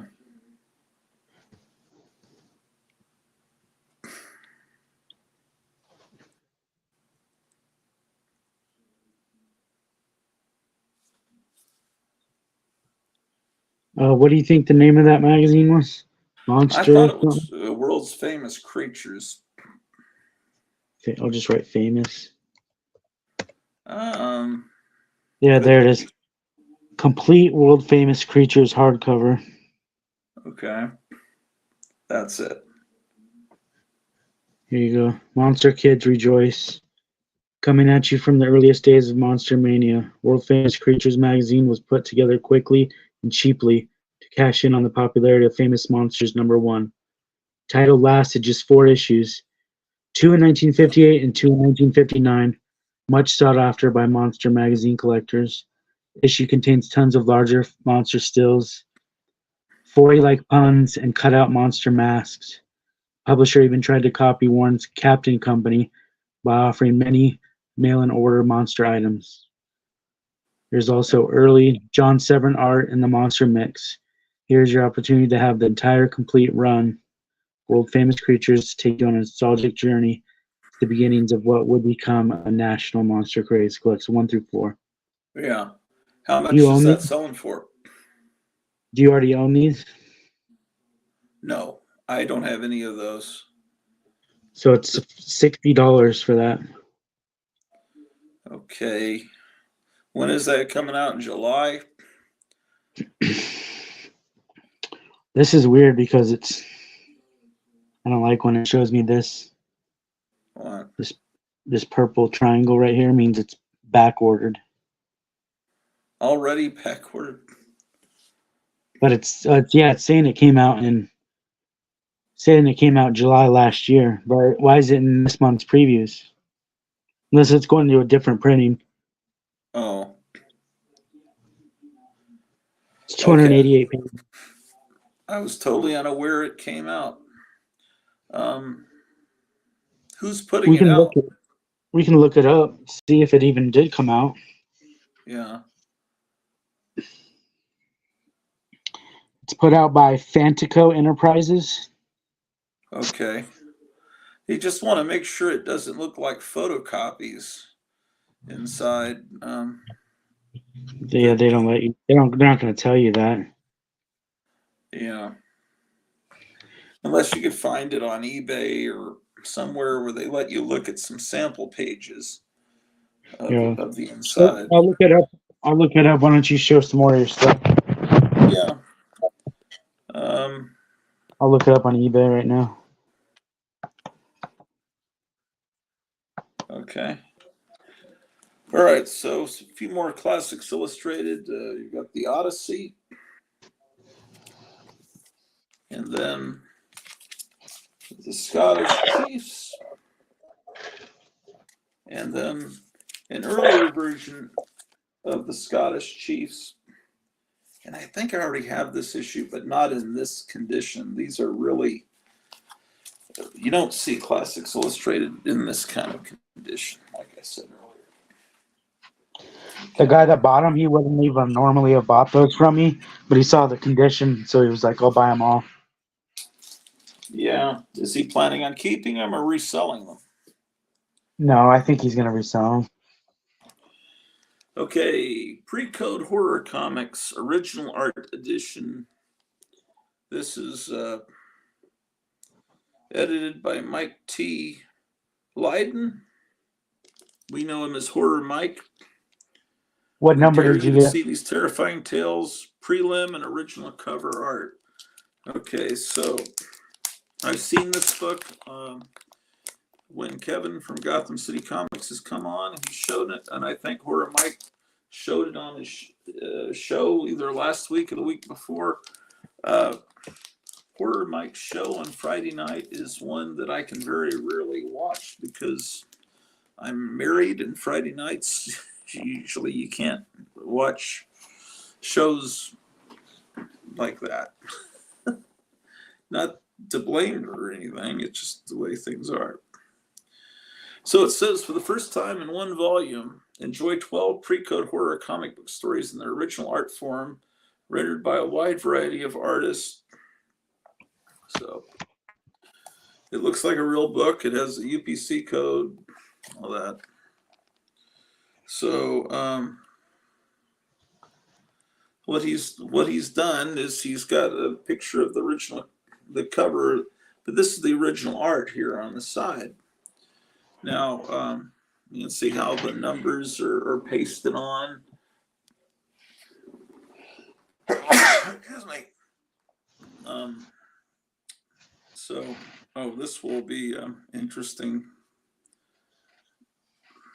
This will be interesting for my wife because she's a Misfits fan, and this is the original sketch, and then some preliminary art, and then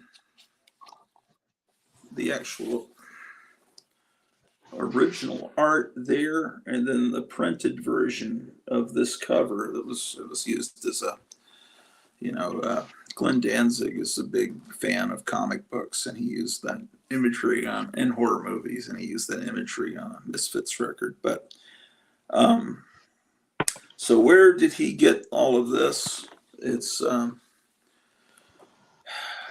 probably auction catalogs. Heritage Auction will print catalogs and also online.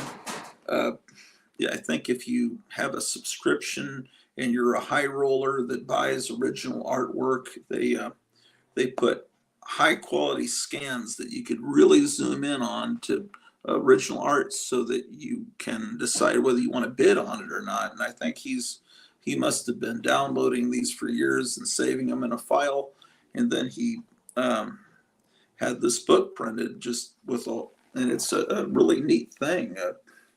It's kind of I don't know how many were printed. I doubt many, but see, there's the original sketch, I guess. Yeah. Where is that? Yeah. And he has whole stories, original art, where you can read through the whole story with the original art. And this is a neat thing. So when this was shown, I immediately knew this was something I needed to have. This is great. Here you can see the blue shading. Oh, this guy gets turned into a rat, obviously, in the story. This is great. Fantastic. And it's signed 15 of 100. So I guess he only printed 100 of this, or maybe there's only 100 that are signed. I don't know. It's he even has a Library of Congress number, so that's pretty legitimate. It was in a bag and board, but I'm gonna just put this on the shelf and use the bag and board for something else. Um, Here's the real life story of Fess Parker, Disney's Davy Crockett, and I've got some stock car racing magazines from 1969. I found the Creatures hardcover. Okay, I'll give you full screen then. Exit solo layout. Okay. So this is confirming that it has been it did come out a while back, and this shows some interior pages, huh? Here's the back cover where you can cut out the mask. Yeah. And here's the Yeah. I bet a lot inside. of kids cut out that mask. Oh, look at that. Can we tell that Yeah, it's a photocopy? You can tell what? You can kind of tell that it was a photocopy. Or does it? I think it's looking better on the blurry? screen. I think it looks better on your camera screen. Oh, really?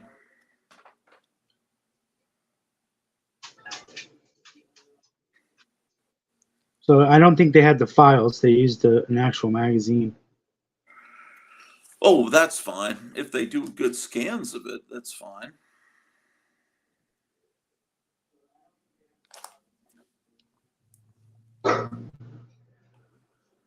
Have you ever seen that ad? You can become a real live monster. I remember seeing it somewhere. It's John Severin art.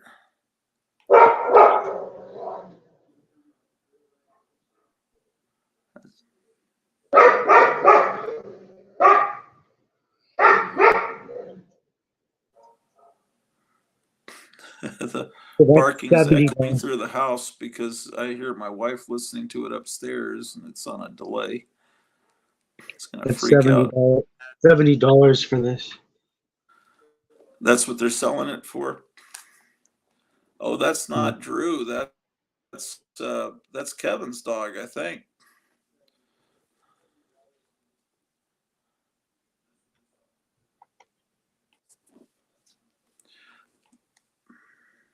Pretty good ripoff of Famous Monsters, I have to admit.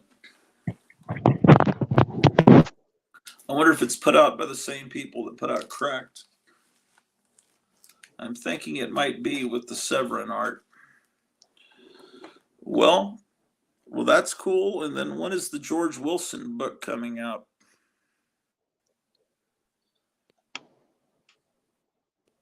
So it's $10 more if you get it now, I guess.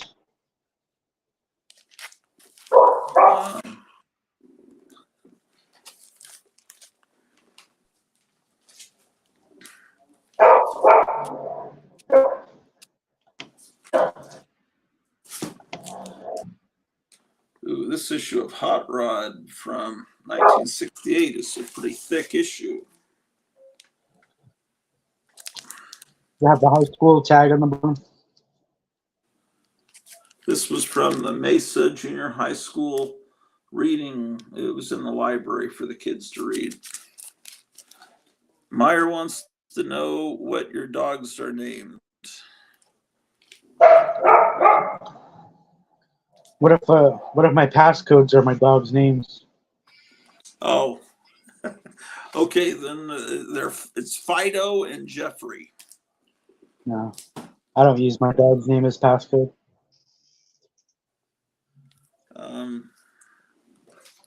This is the new issue of Castle of Frankenstein, which is one of my favorite magazines when I was a kid, along with Famous Monsters and the Monster Times.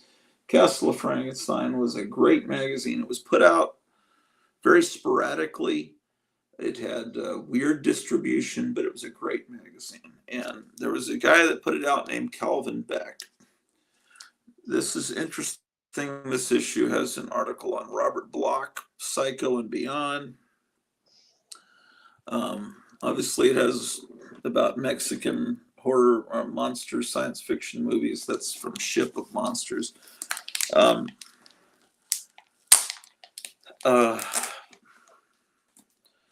Calvin Beck was a friend of Robert Bloch. This is not published by Calvin Beck because he passed away many years ago. But I'm talking about the Calvin Beck put out Castle of Frankenstein from probably about 1960 till 1975, because I think one of the last issues had well, there was an issue with a Linda Blair Exorcist cover, so that would, that would put that in the, I don't remember what the last issue had, but anyway, it went through the mid 70s. And Calvin Beck had a group of friends.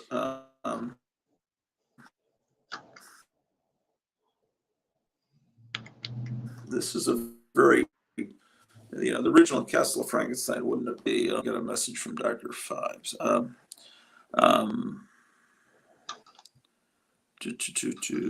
What is going? Am I still delayed here? Yeah, I am delayed. Anyway, Calvin Beck had a group of friends that were science fiction type people, and they had parties and they hung out. And Calvin Beck was kind of the weird guy of the group. And Calvin Beck had a mother that had a thick European accent, and he lived with his mother. And his mother wanted to go everywhere he went. If he was invited to a party, the mother finagled a way to come along with him to the party. Whenever he took a college class, the mother would audit the class and sit in the back of the class. She was a very insanely clingy mother.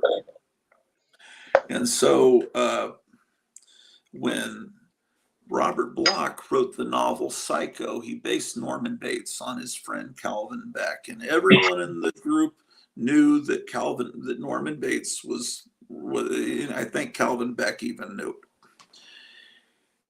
And anyway, so the guy that put together the Castle of Frankenstein was the real Norman Bates. Now, he didn't kill his mother or keep his mother, mummified in the basement or stab people in the shower. He was just a weird, eccentric guy. And so a little bit of trivia. This is, it looks very much, it's laid out like the Castle of Frankenstein of the 60s and early 70s, but this is a thick book. You see, this is not like a magazine. It's the paper quality feels like it did in the 60s, maybe slightly better. This looks like a worthy continuation of the magazine that I loved as a kid. They tried to bring back Castle of Frankenstein in the 90s, and it was not the same. It looked kind of junky. They did use Larry Ivy, who drew some of the covers for the original Castle of Frankenstein, because he was still around. He did a few covers. It just didn't look right. It was this looks much better. So they did a good job with this. It's number 39. They continued the numbering, and they included the numbering of the few issues they did in the 1990s into that numbering. So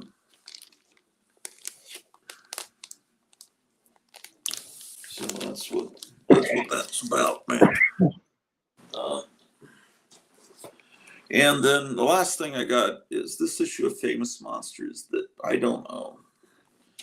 And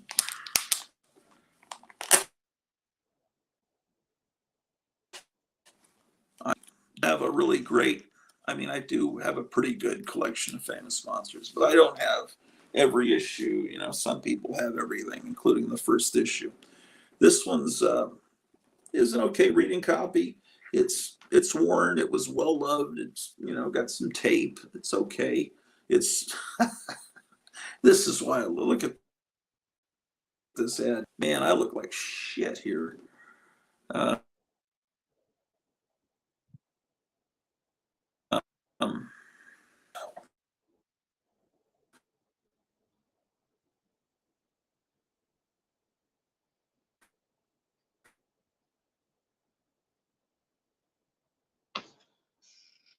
think he froze up, but I have some stuff I can show. Here is a Johnny Lightning diecast that should be here on Wednesday. 2 of these.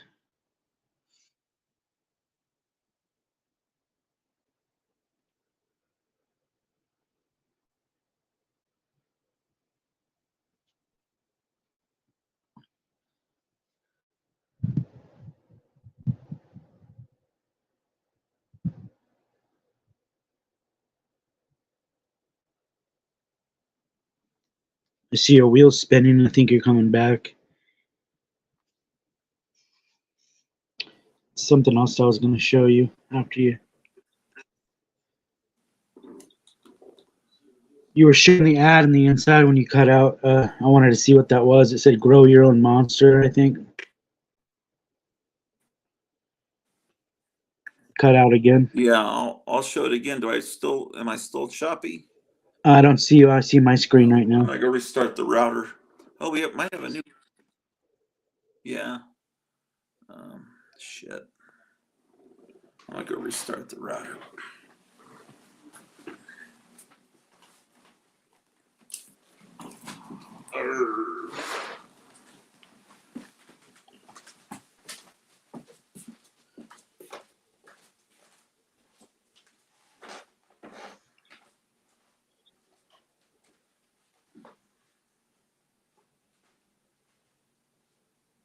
Let's see if I have anything I can show.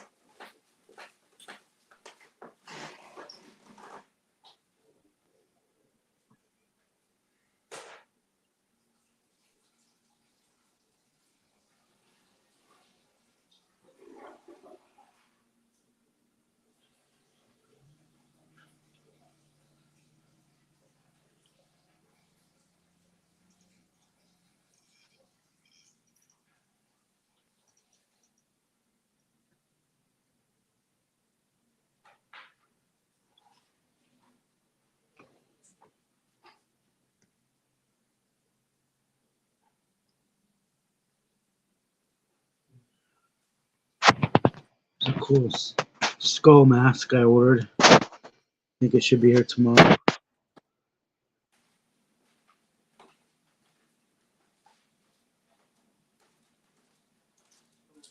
I got it from a guy on eBay, but he's in my town,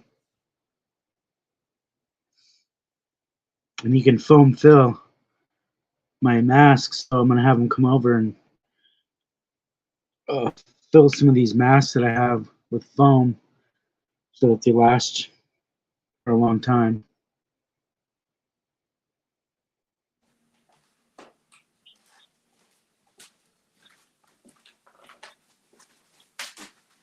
I like this skull because he has a smile on his face.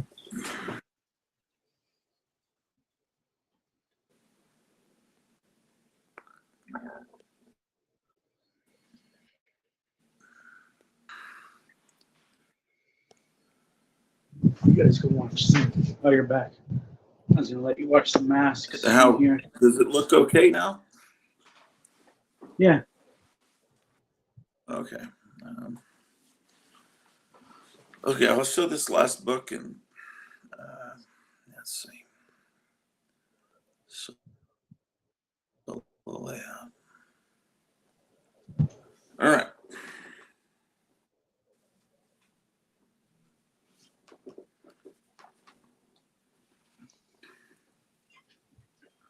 Well, it's just the ads are great. This is probably Kennedy. I would imagine it's about 63. This is about the best. Let me see if I'm right. Is that one I bought at the show, or the one that I bought from the customer? You bought it from a customer. And I've never had this issue. And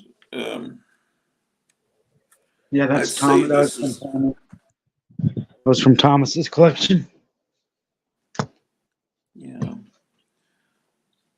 Oh, actually, it's. What the heck is that saying? May 60. Damn it. Does that say 66? You can't see. I don't have my glasses It's on. rough getting old. I think it's May 65.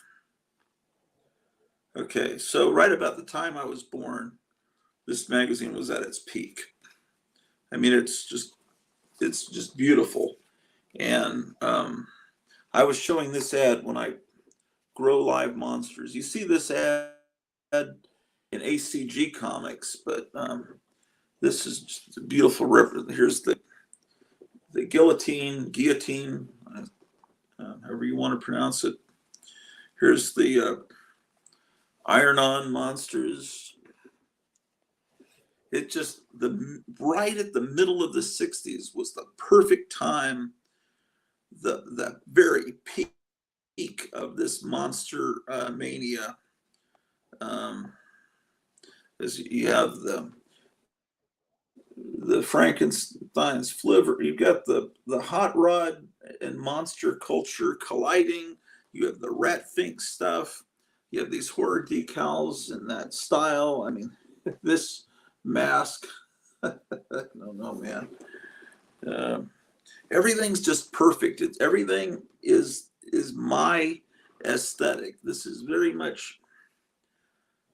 Do you have any of those monster I rings? don't know how to explain how this is perfection. Everything about this is perfect. Just touching the paper, I feel like I'm touching the Holy Grail.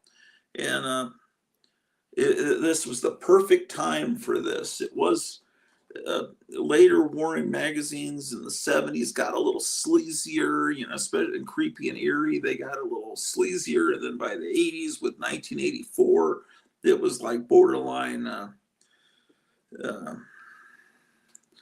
the P word.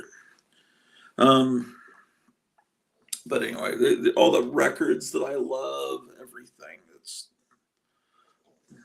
everything about life that's wonderful. This live monkey they used to sell. I've heard stories about that. And here's the Famous Monsters record that they put out, where on one side you hear they have invented a device that lets you hear Frankenstein's monster's thoughts, and the other side it's Dracula talking to you for the whole side of the record. And this is when they had Wally Wood put together the Fumetti version of Mole People, and then also Horror of Party Beach. And he chose all the photographs, he touched them up, and he hand lettered and put in sound effects, made it wonderful. It's just, everything's great about this. And it's a well-loved copy inside. The pages are perfectly, nothing too brittle, not browning. Yeah, I mean, the cover could be better, but I don't have a copy of it. So that's fantastic. Number 33, one I'm looking for is the one that has the monster, the customized monster model kit contest winners. It has King Kong with holding up like the elevated train that he knocked over in the original King Kong. What are people saying here? Very nice. Stragula, says my wife. I got kicked off the internet on the Roku, but I'm glad things are working on your end. You got kicked off because I restarted the router. Just try it again. It should go back in. Let's see. I'm going to put the link in the chat one more time to see if anyone wants to come on. Post comment. Hang out for a few minutes. I have. You know what smells good? These smell even better than a comic. Oh, let me see. What? Who knows what he's about to show us when I go to the other screen? What could it be? Oh yeah, maniacs. Oh my gosh. Yeah, let's see these things. My gosh, that's a thing of beauty. It smells so good. I can't reconnect. It smells like That a is so comic, beautiful. and it smells like an old comic and an old toy at the same time. Wow. And it's so cool that it's colored blue because the artwork on the Aurora model kit colored the mummy blue with blue lighting, and that's made to look like the Aurora model kit drawing too. You know, you know what I heard, that each one of these has two in it. Oh, really? Yeah. Oh, I should have known that. It says it right there. Yeah. Yeah, but you can't open it. So, But it's like I got two for one. yeah, Oh, look, they're that's neat. unpunched. It has a little punch. That's pretty incredible. I mean, obviously, this is Why didn't I see that though before? that they're unpunched. I don't know. You were in a How about it frenzy that day. contains You were. two?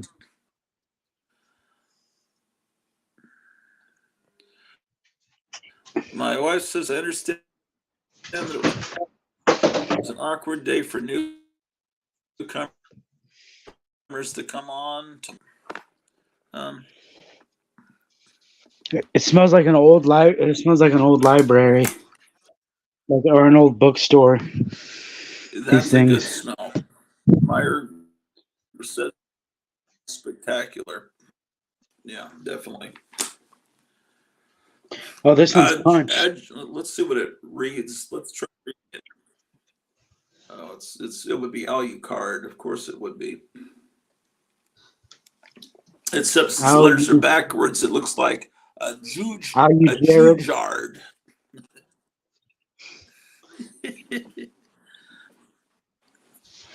So my mummy and my Dracula are punched, and my other two are unpunched.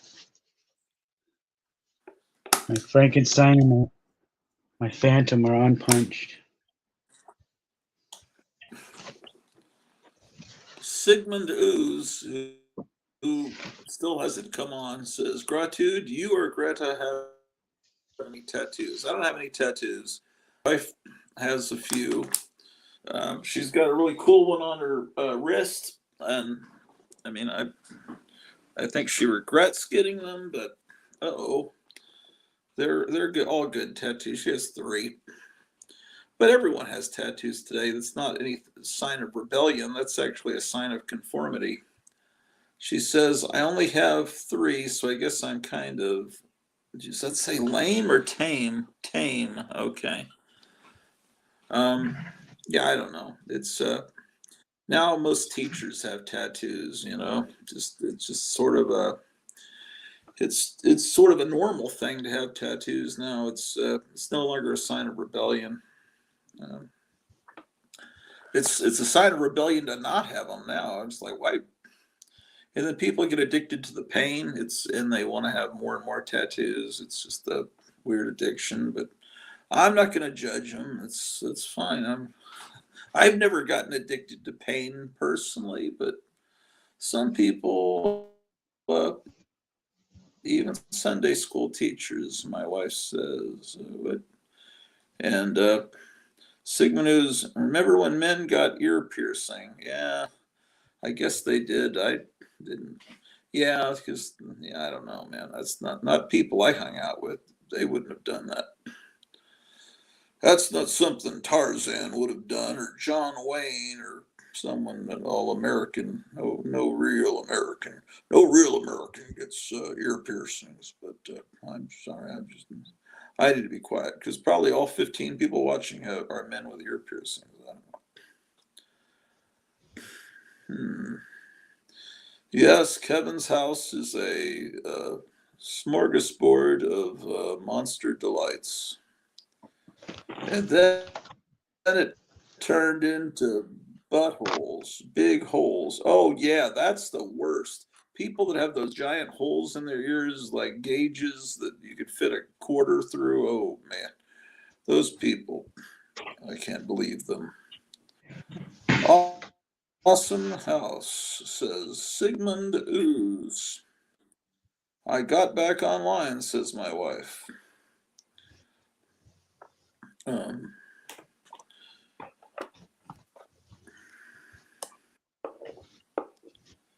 Ooh, look at that, man. What is this? What am I looking at here? It's just the backside of a toy. What, You don't see how messy my house is as I what walk through toy? it. But what toy is that the backside of? That is so cool.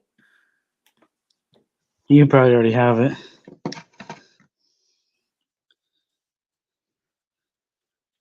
I don't know. That doesn't look familiar.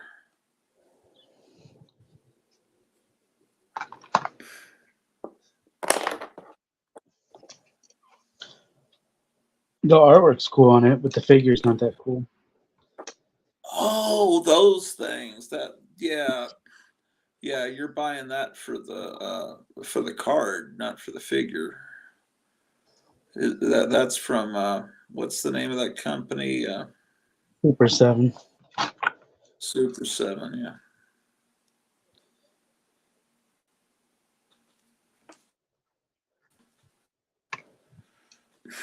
Yeah, that's neat. Okay, yeah, they did a pretty good job approximating the old style art enough to get me excited there. So, what are the big things coming out this week at your comic store? Is there any facsimiles coming out? You Oh guys man, got them look at these already. things. Is it the first Sergeant Rock? Yeah. That's thanks for. I need to Okay, reorder that. you sold out before. That's right. And but you've got the first Teen Titans coming in. You think? Oh yeah, the one I reordered for you. Yeah. And what about the George Wilson book? It's supposed to be out in the summer, right?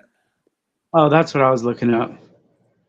Right when Yeah. you For those felt. of you that don't know, George Wilson's the guy that painted a lot of the covers on the Gold Key comics in the 60s and 70s, and there's a whole art book coming out dedicated to him, and it's expensive, but it's really great that he's being given that honor. He's certainly deserved. I never even realized that it was the same artist that did painted a lot of those covers. I figured it was a lot of different people. He must.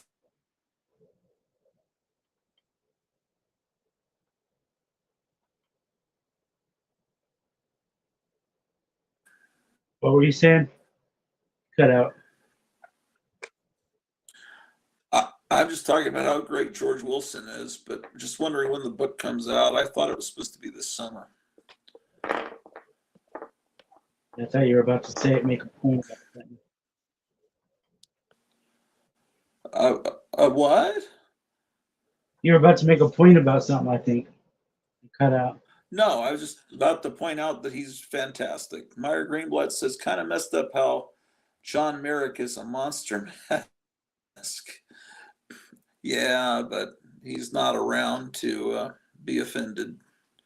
But yeah, Doesn't mean it's a monster what do you mask. think about it?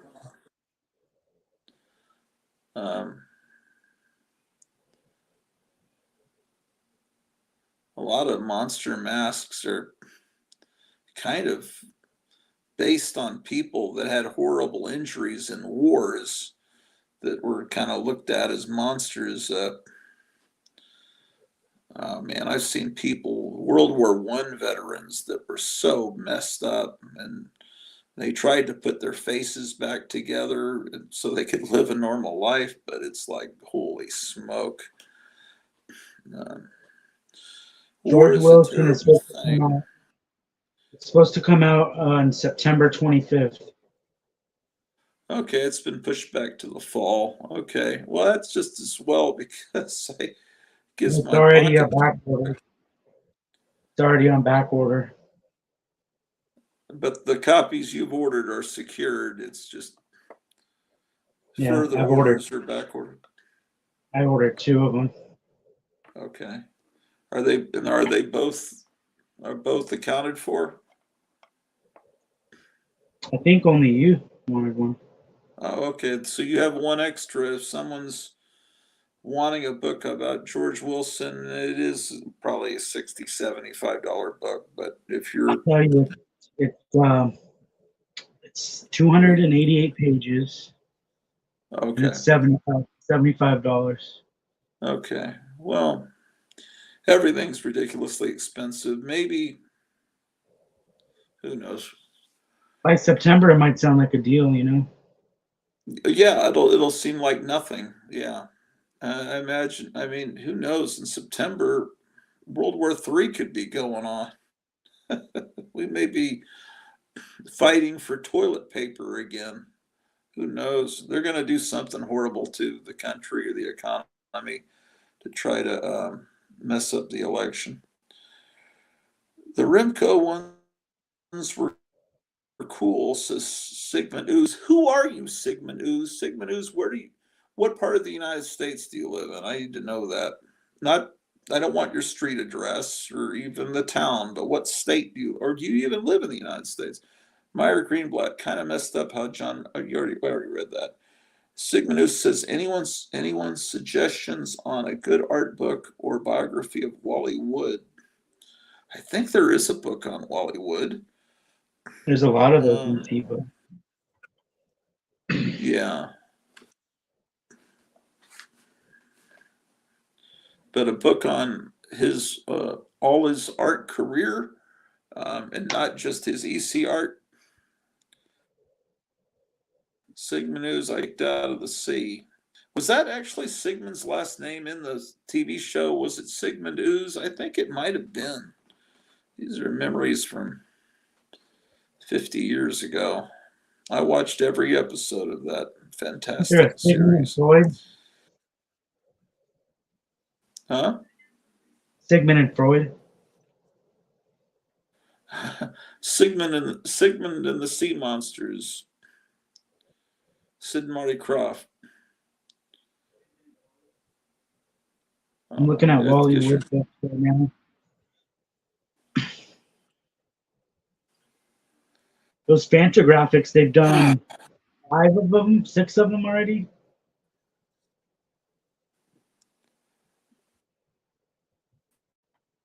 Six books about Wally Wood. Meyer It's more like Greenblatt says, great more about opening his theme art. song. That is true. What's that?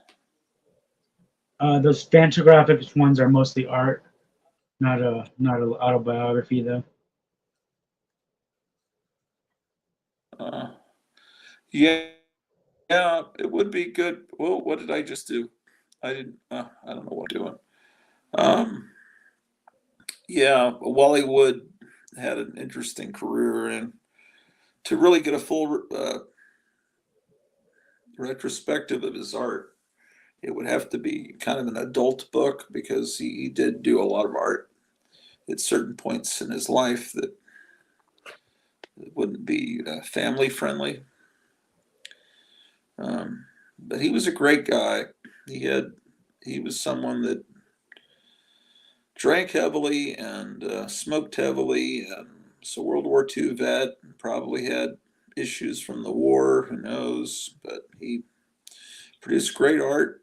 But a, a Wally Wood cowboy book. It looks like. I don't really think of. Oh, I see. Yes. Okay. That kind of cowboy art. Tell me if you've Okay. seen this because it's telling me it was canceled. So let me know if you've seen this. I've never heard of it. I've never seen it. It looks like something I'd buy. Um, It was canceled, so I don't know if that ever. It was Vanguard Productions.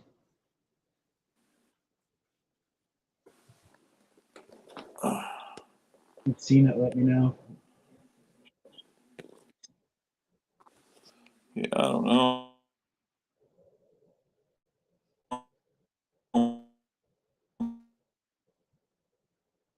Looks like they're just showing a bunch of hands right now. Don Post hands. I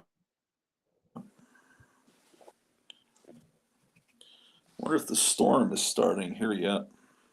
These hands are even harder to find than masks.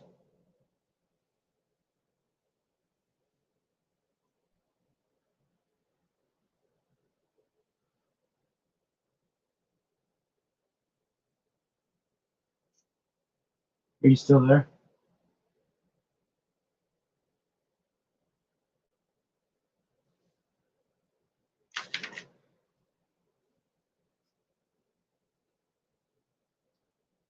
Let me know if anybody has any of these Don Post hands. Those things are hard to find.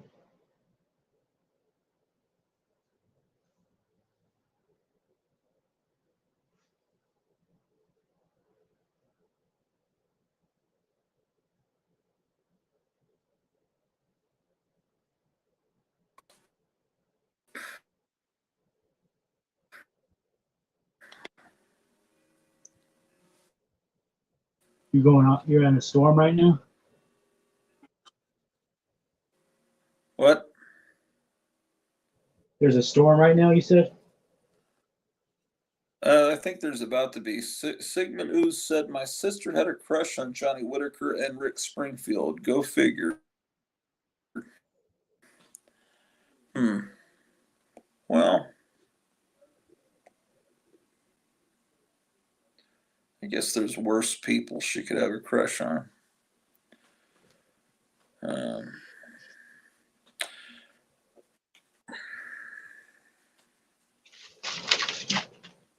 that's, so that sounds like Sigmund Ooze is about my age. I have to ascertain that. Sigmund, do you collect monster stuff and comic books? How did you discover this channel?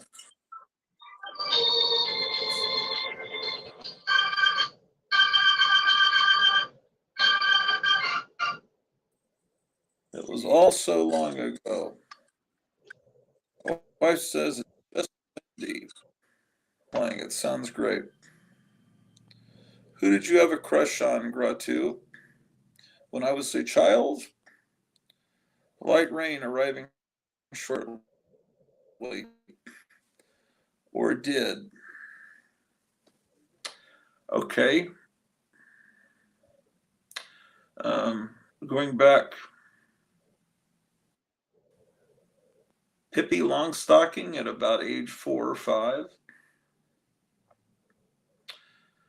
Anne Margaret, Sharon Tate, Raquel Welch, Mariana Ginger, and a lot of women on Star Trek when I first started watching that, especially Angelique Pettyjohn, who was in the Gamesters of Triskelion, the drill thrall. Unfortunately, she went on to become an actress of low repute, and well, she was in the Blood Island movies, which was great. But then she made some movies that we will not mention. But she was great. I thought that was amazing. I had a crush on Jodie Foster, but then it became kind of embarrassing because what was it? What was the guy that shot Ronald Reagan? Didn't kill him, but Ronald Reagan got injured, and it turned out he was he was a big fan of the movie Taxi Driver, and he had a crush on Jodie Foster, and so he like in the movie Taxi Driver, Travis Bickle goes after a politician. I think he was running for senator, wasn't he? But anyway, who knows what? And plus the fact that Jodie Foster was on another team. But these are childhood um, crushes. If that's what you're asking. I'm sure there's some more. I can't think of them. I don't know. What? Who were your crushes? Who asked me? Was that Sigma News? Oh yeah, Julie Newmar. I see him mentioning that. Yes, absolutely, Julie Newmar. Oh, and then later, Carolyn Jones and Yvonne DiCarlo. I saw the Munsters before I saw the Addams Family, just because of how it was syndicated where I live.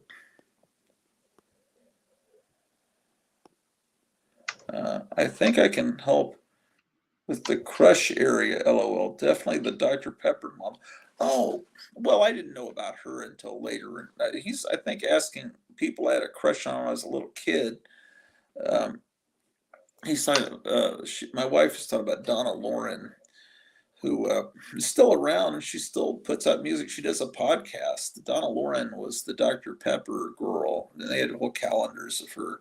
And she was also on an episode of Batman where she was one of the girls at Dick Grayson's high school, and she was in beach party movies too.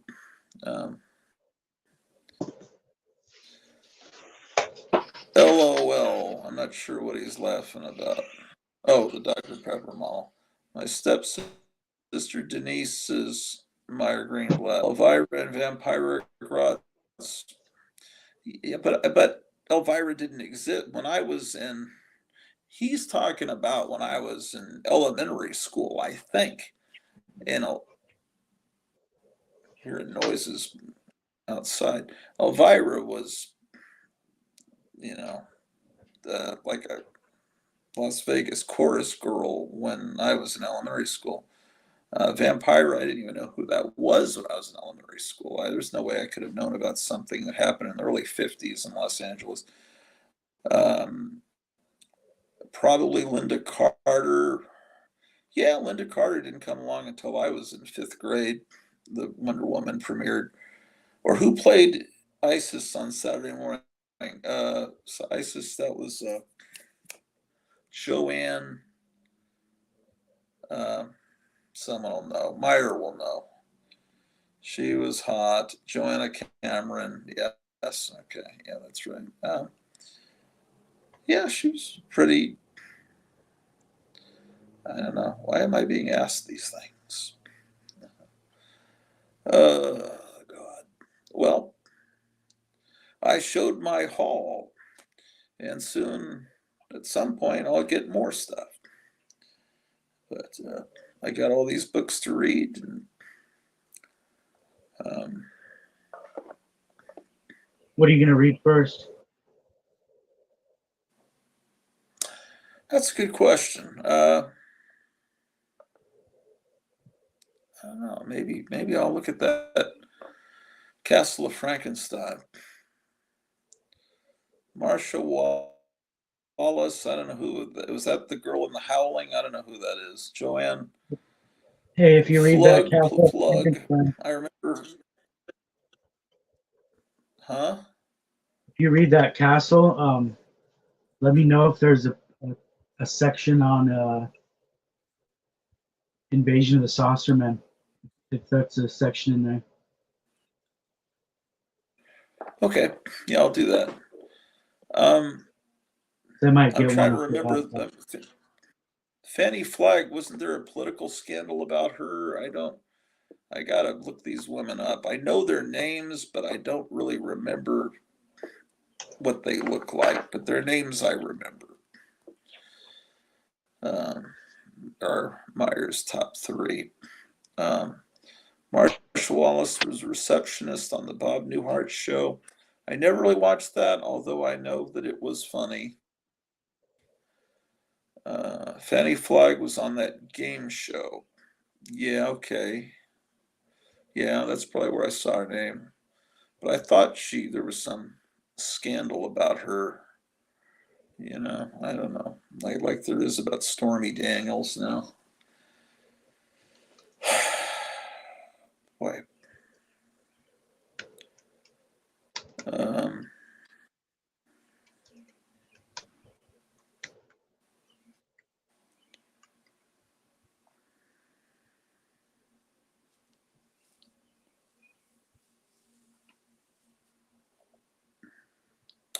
Just jokes. I was into Cheryl Ladd. Oh yeah, those were ugly women. Is that what you're saying? I was into Cheryl Ladd, Farrah, and Kate Jackson. Sure. Yeah. Oh man, that reminds me. Okay, so because you say Farrah, and I remember she was in Logan's Run, but Jenny Agutter from Logan's Run, I had a crush on her. I thought she was prettier than any of those women you just mentioned. Kate Jackson, I think. I thought Kate Jackson was was more. She was in Dark Shadows. She wasn't as perfect, So to me, she was more attractive. It says at the top, your bedtime is set for 9 p.m. Wind down is starting soon. I've got a little reminder at the top of my phone. It is your bedtime. Sigmund Ooze is laughing out loud. Not Betty White. I'll tell you what, ETV, there used to be a movie called Hot, and Hot stood for History of Television. They used to run, what was the name of the show? It wasn't the Betty White Show. Maybe it was called the Betty White Show. It was a sitcom shot on film, and it was from around the same time period as I Love Lucy. And Betty White was the wife. What was that show called? She was beautiful back then. Um, you know, she just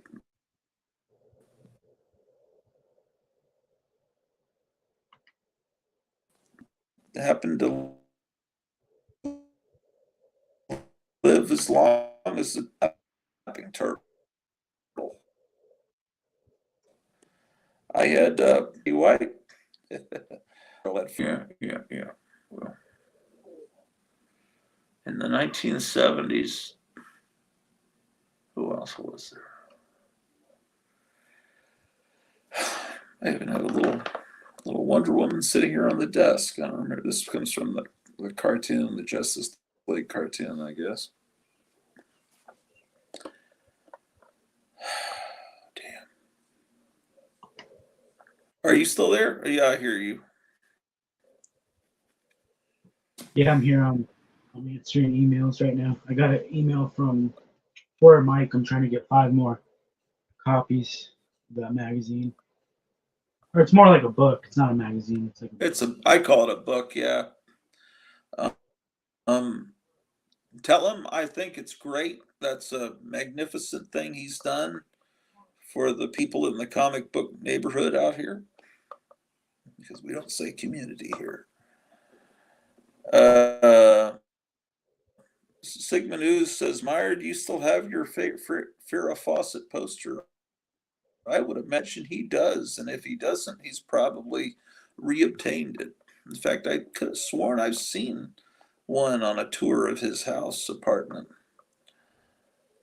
I'm starting to get hungry again, man. I might have to have a second dinner. Didn't hobbits have like double meals or something like that? Like onesies, twosies or something? I can't remember. I haven't read that book in about 47 years. didn't Taco Bell start calling it like fourth meal or something? Yeah, something like that, or 47sies, 47th meal. Let's see. Meyer Graham says, no, but a couple years ago, I bought a new Farrah t shirt that is a remake of the classic red bathing suit pose. Yeah. Yes. Um,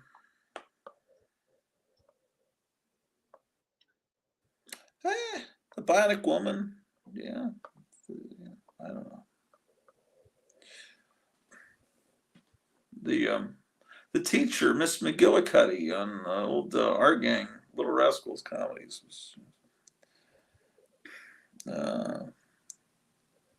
Is McGillicuddy a real name? I've never known anybody name that.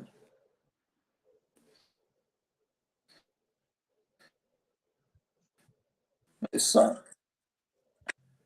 There was a McGillicuddy in the comic we were reading the other day. No, but a couple years ago, I read that. My son thought it was funny that I had the shirt when I was 12. My son, who made that compilation of 3,000 masks? My wife is getting it. Wife confirmed. I do too. It's just not a name you hear much. Most Irish people are. Well, I don't know. Who knows, but uh,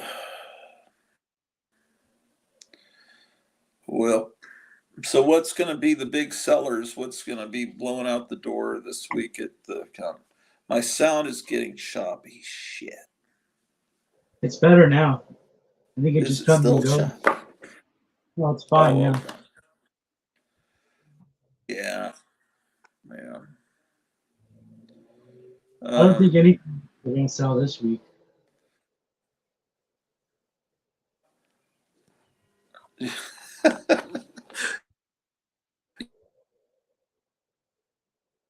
Geiger 2 was good. You need to be a That better. that Western was pretty good too.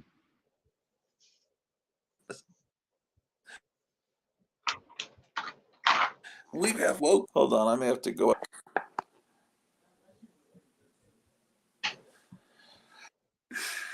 Yeah. Ooh, they're showing some good masks right now. Yeah.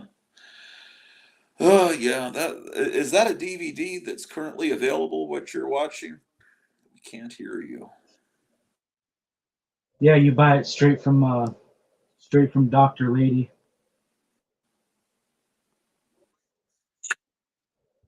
You can buy it from him on eBay.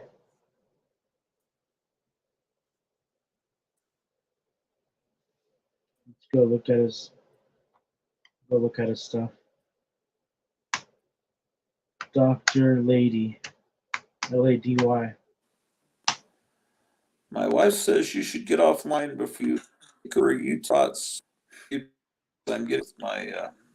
I think Hall, so I fulfilled my obligation for the evening. Kevin, could you stay online for a couple of minutes? I'm going to end the broadcast. Yeah, I can stay here. Would you mind staying on for a couple of minutes?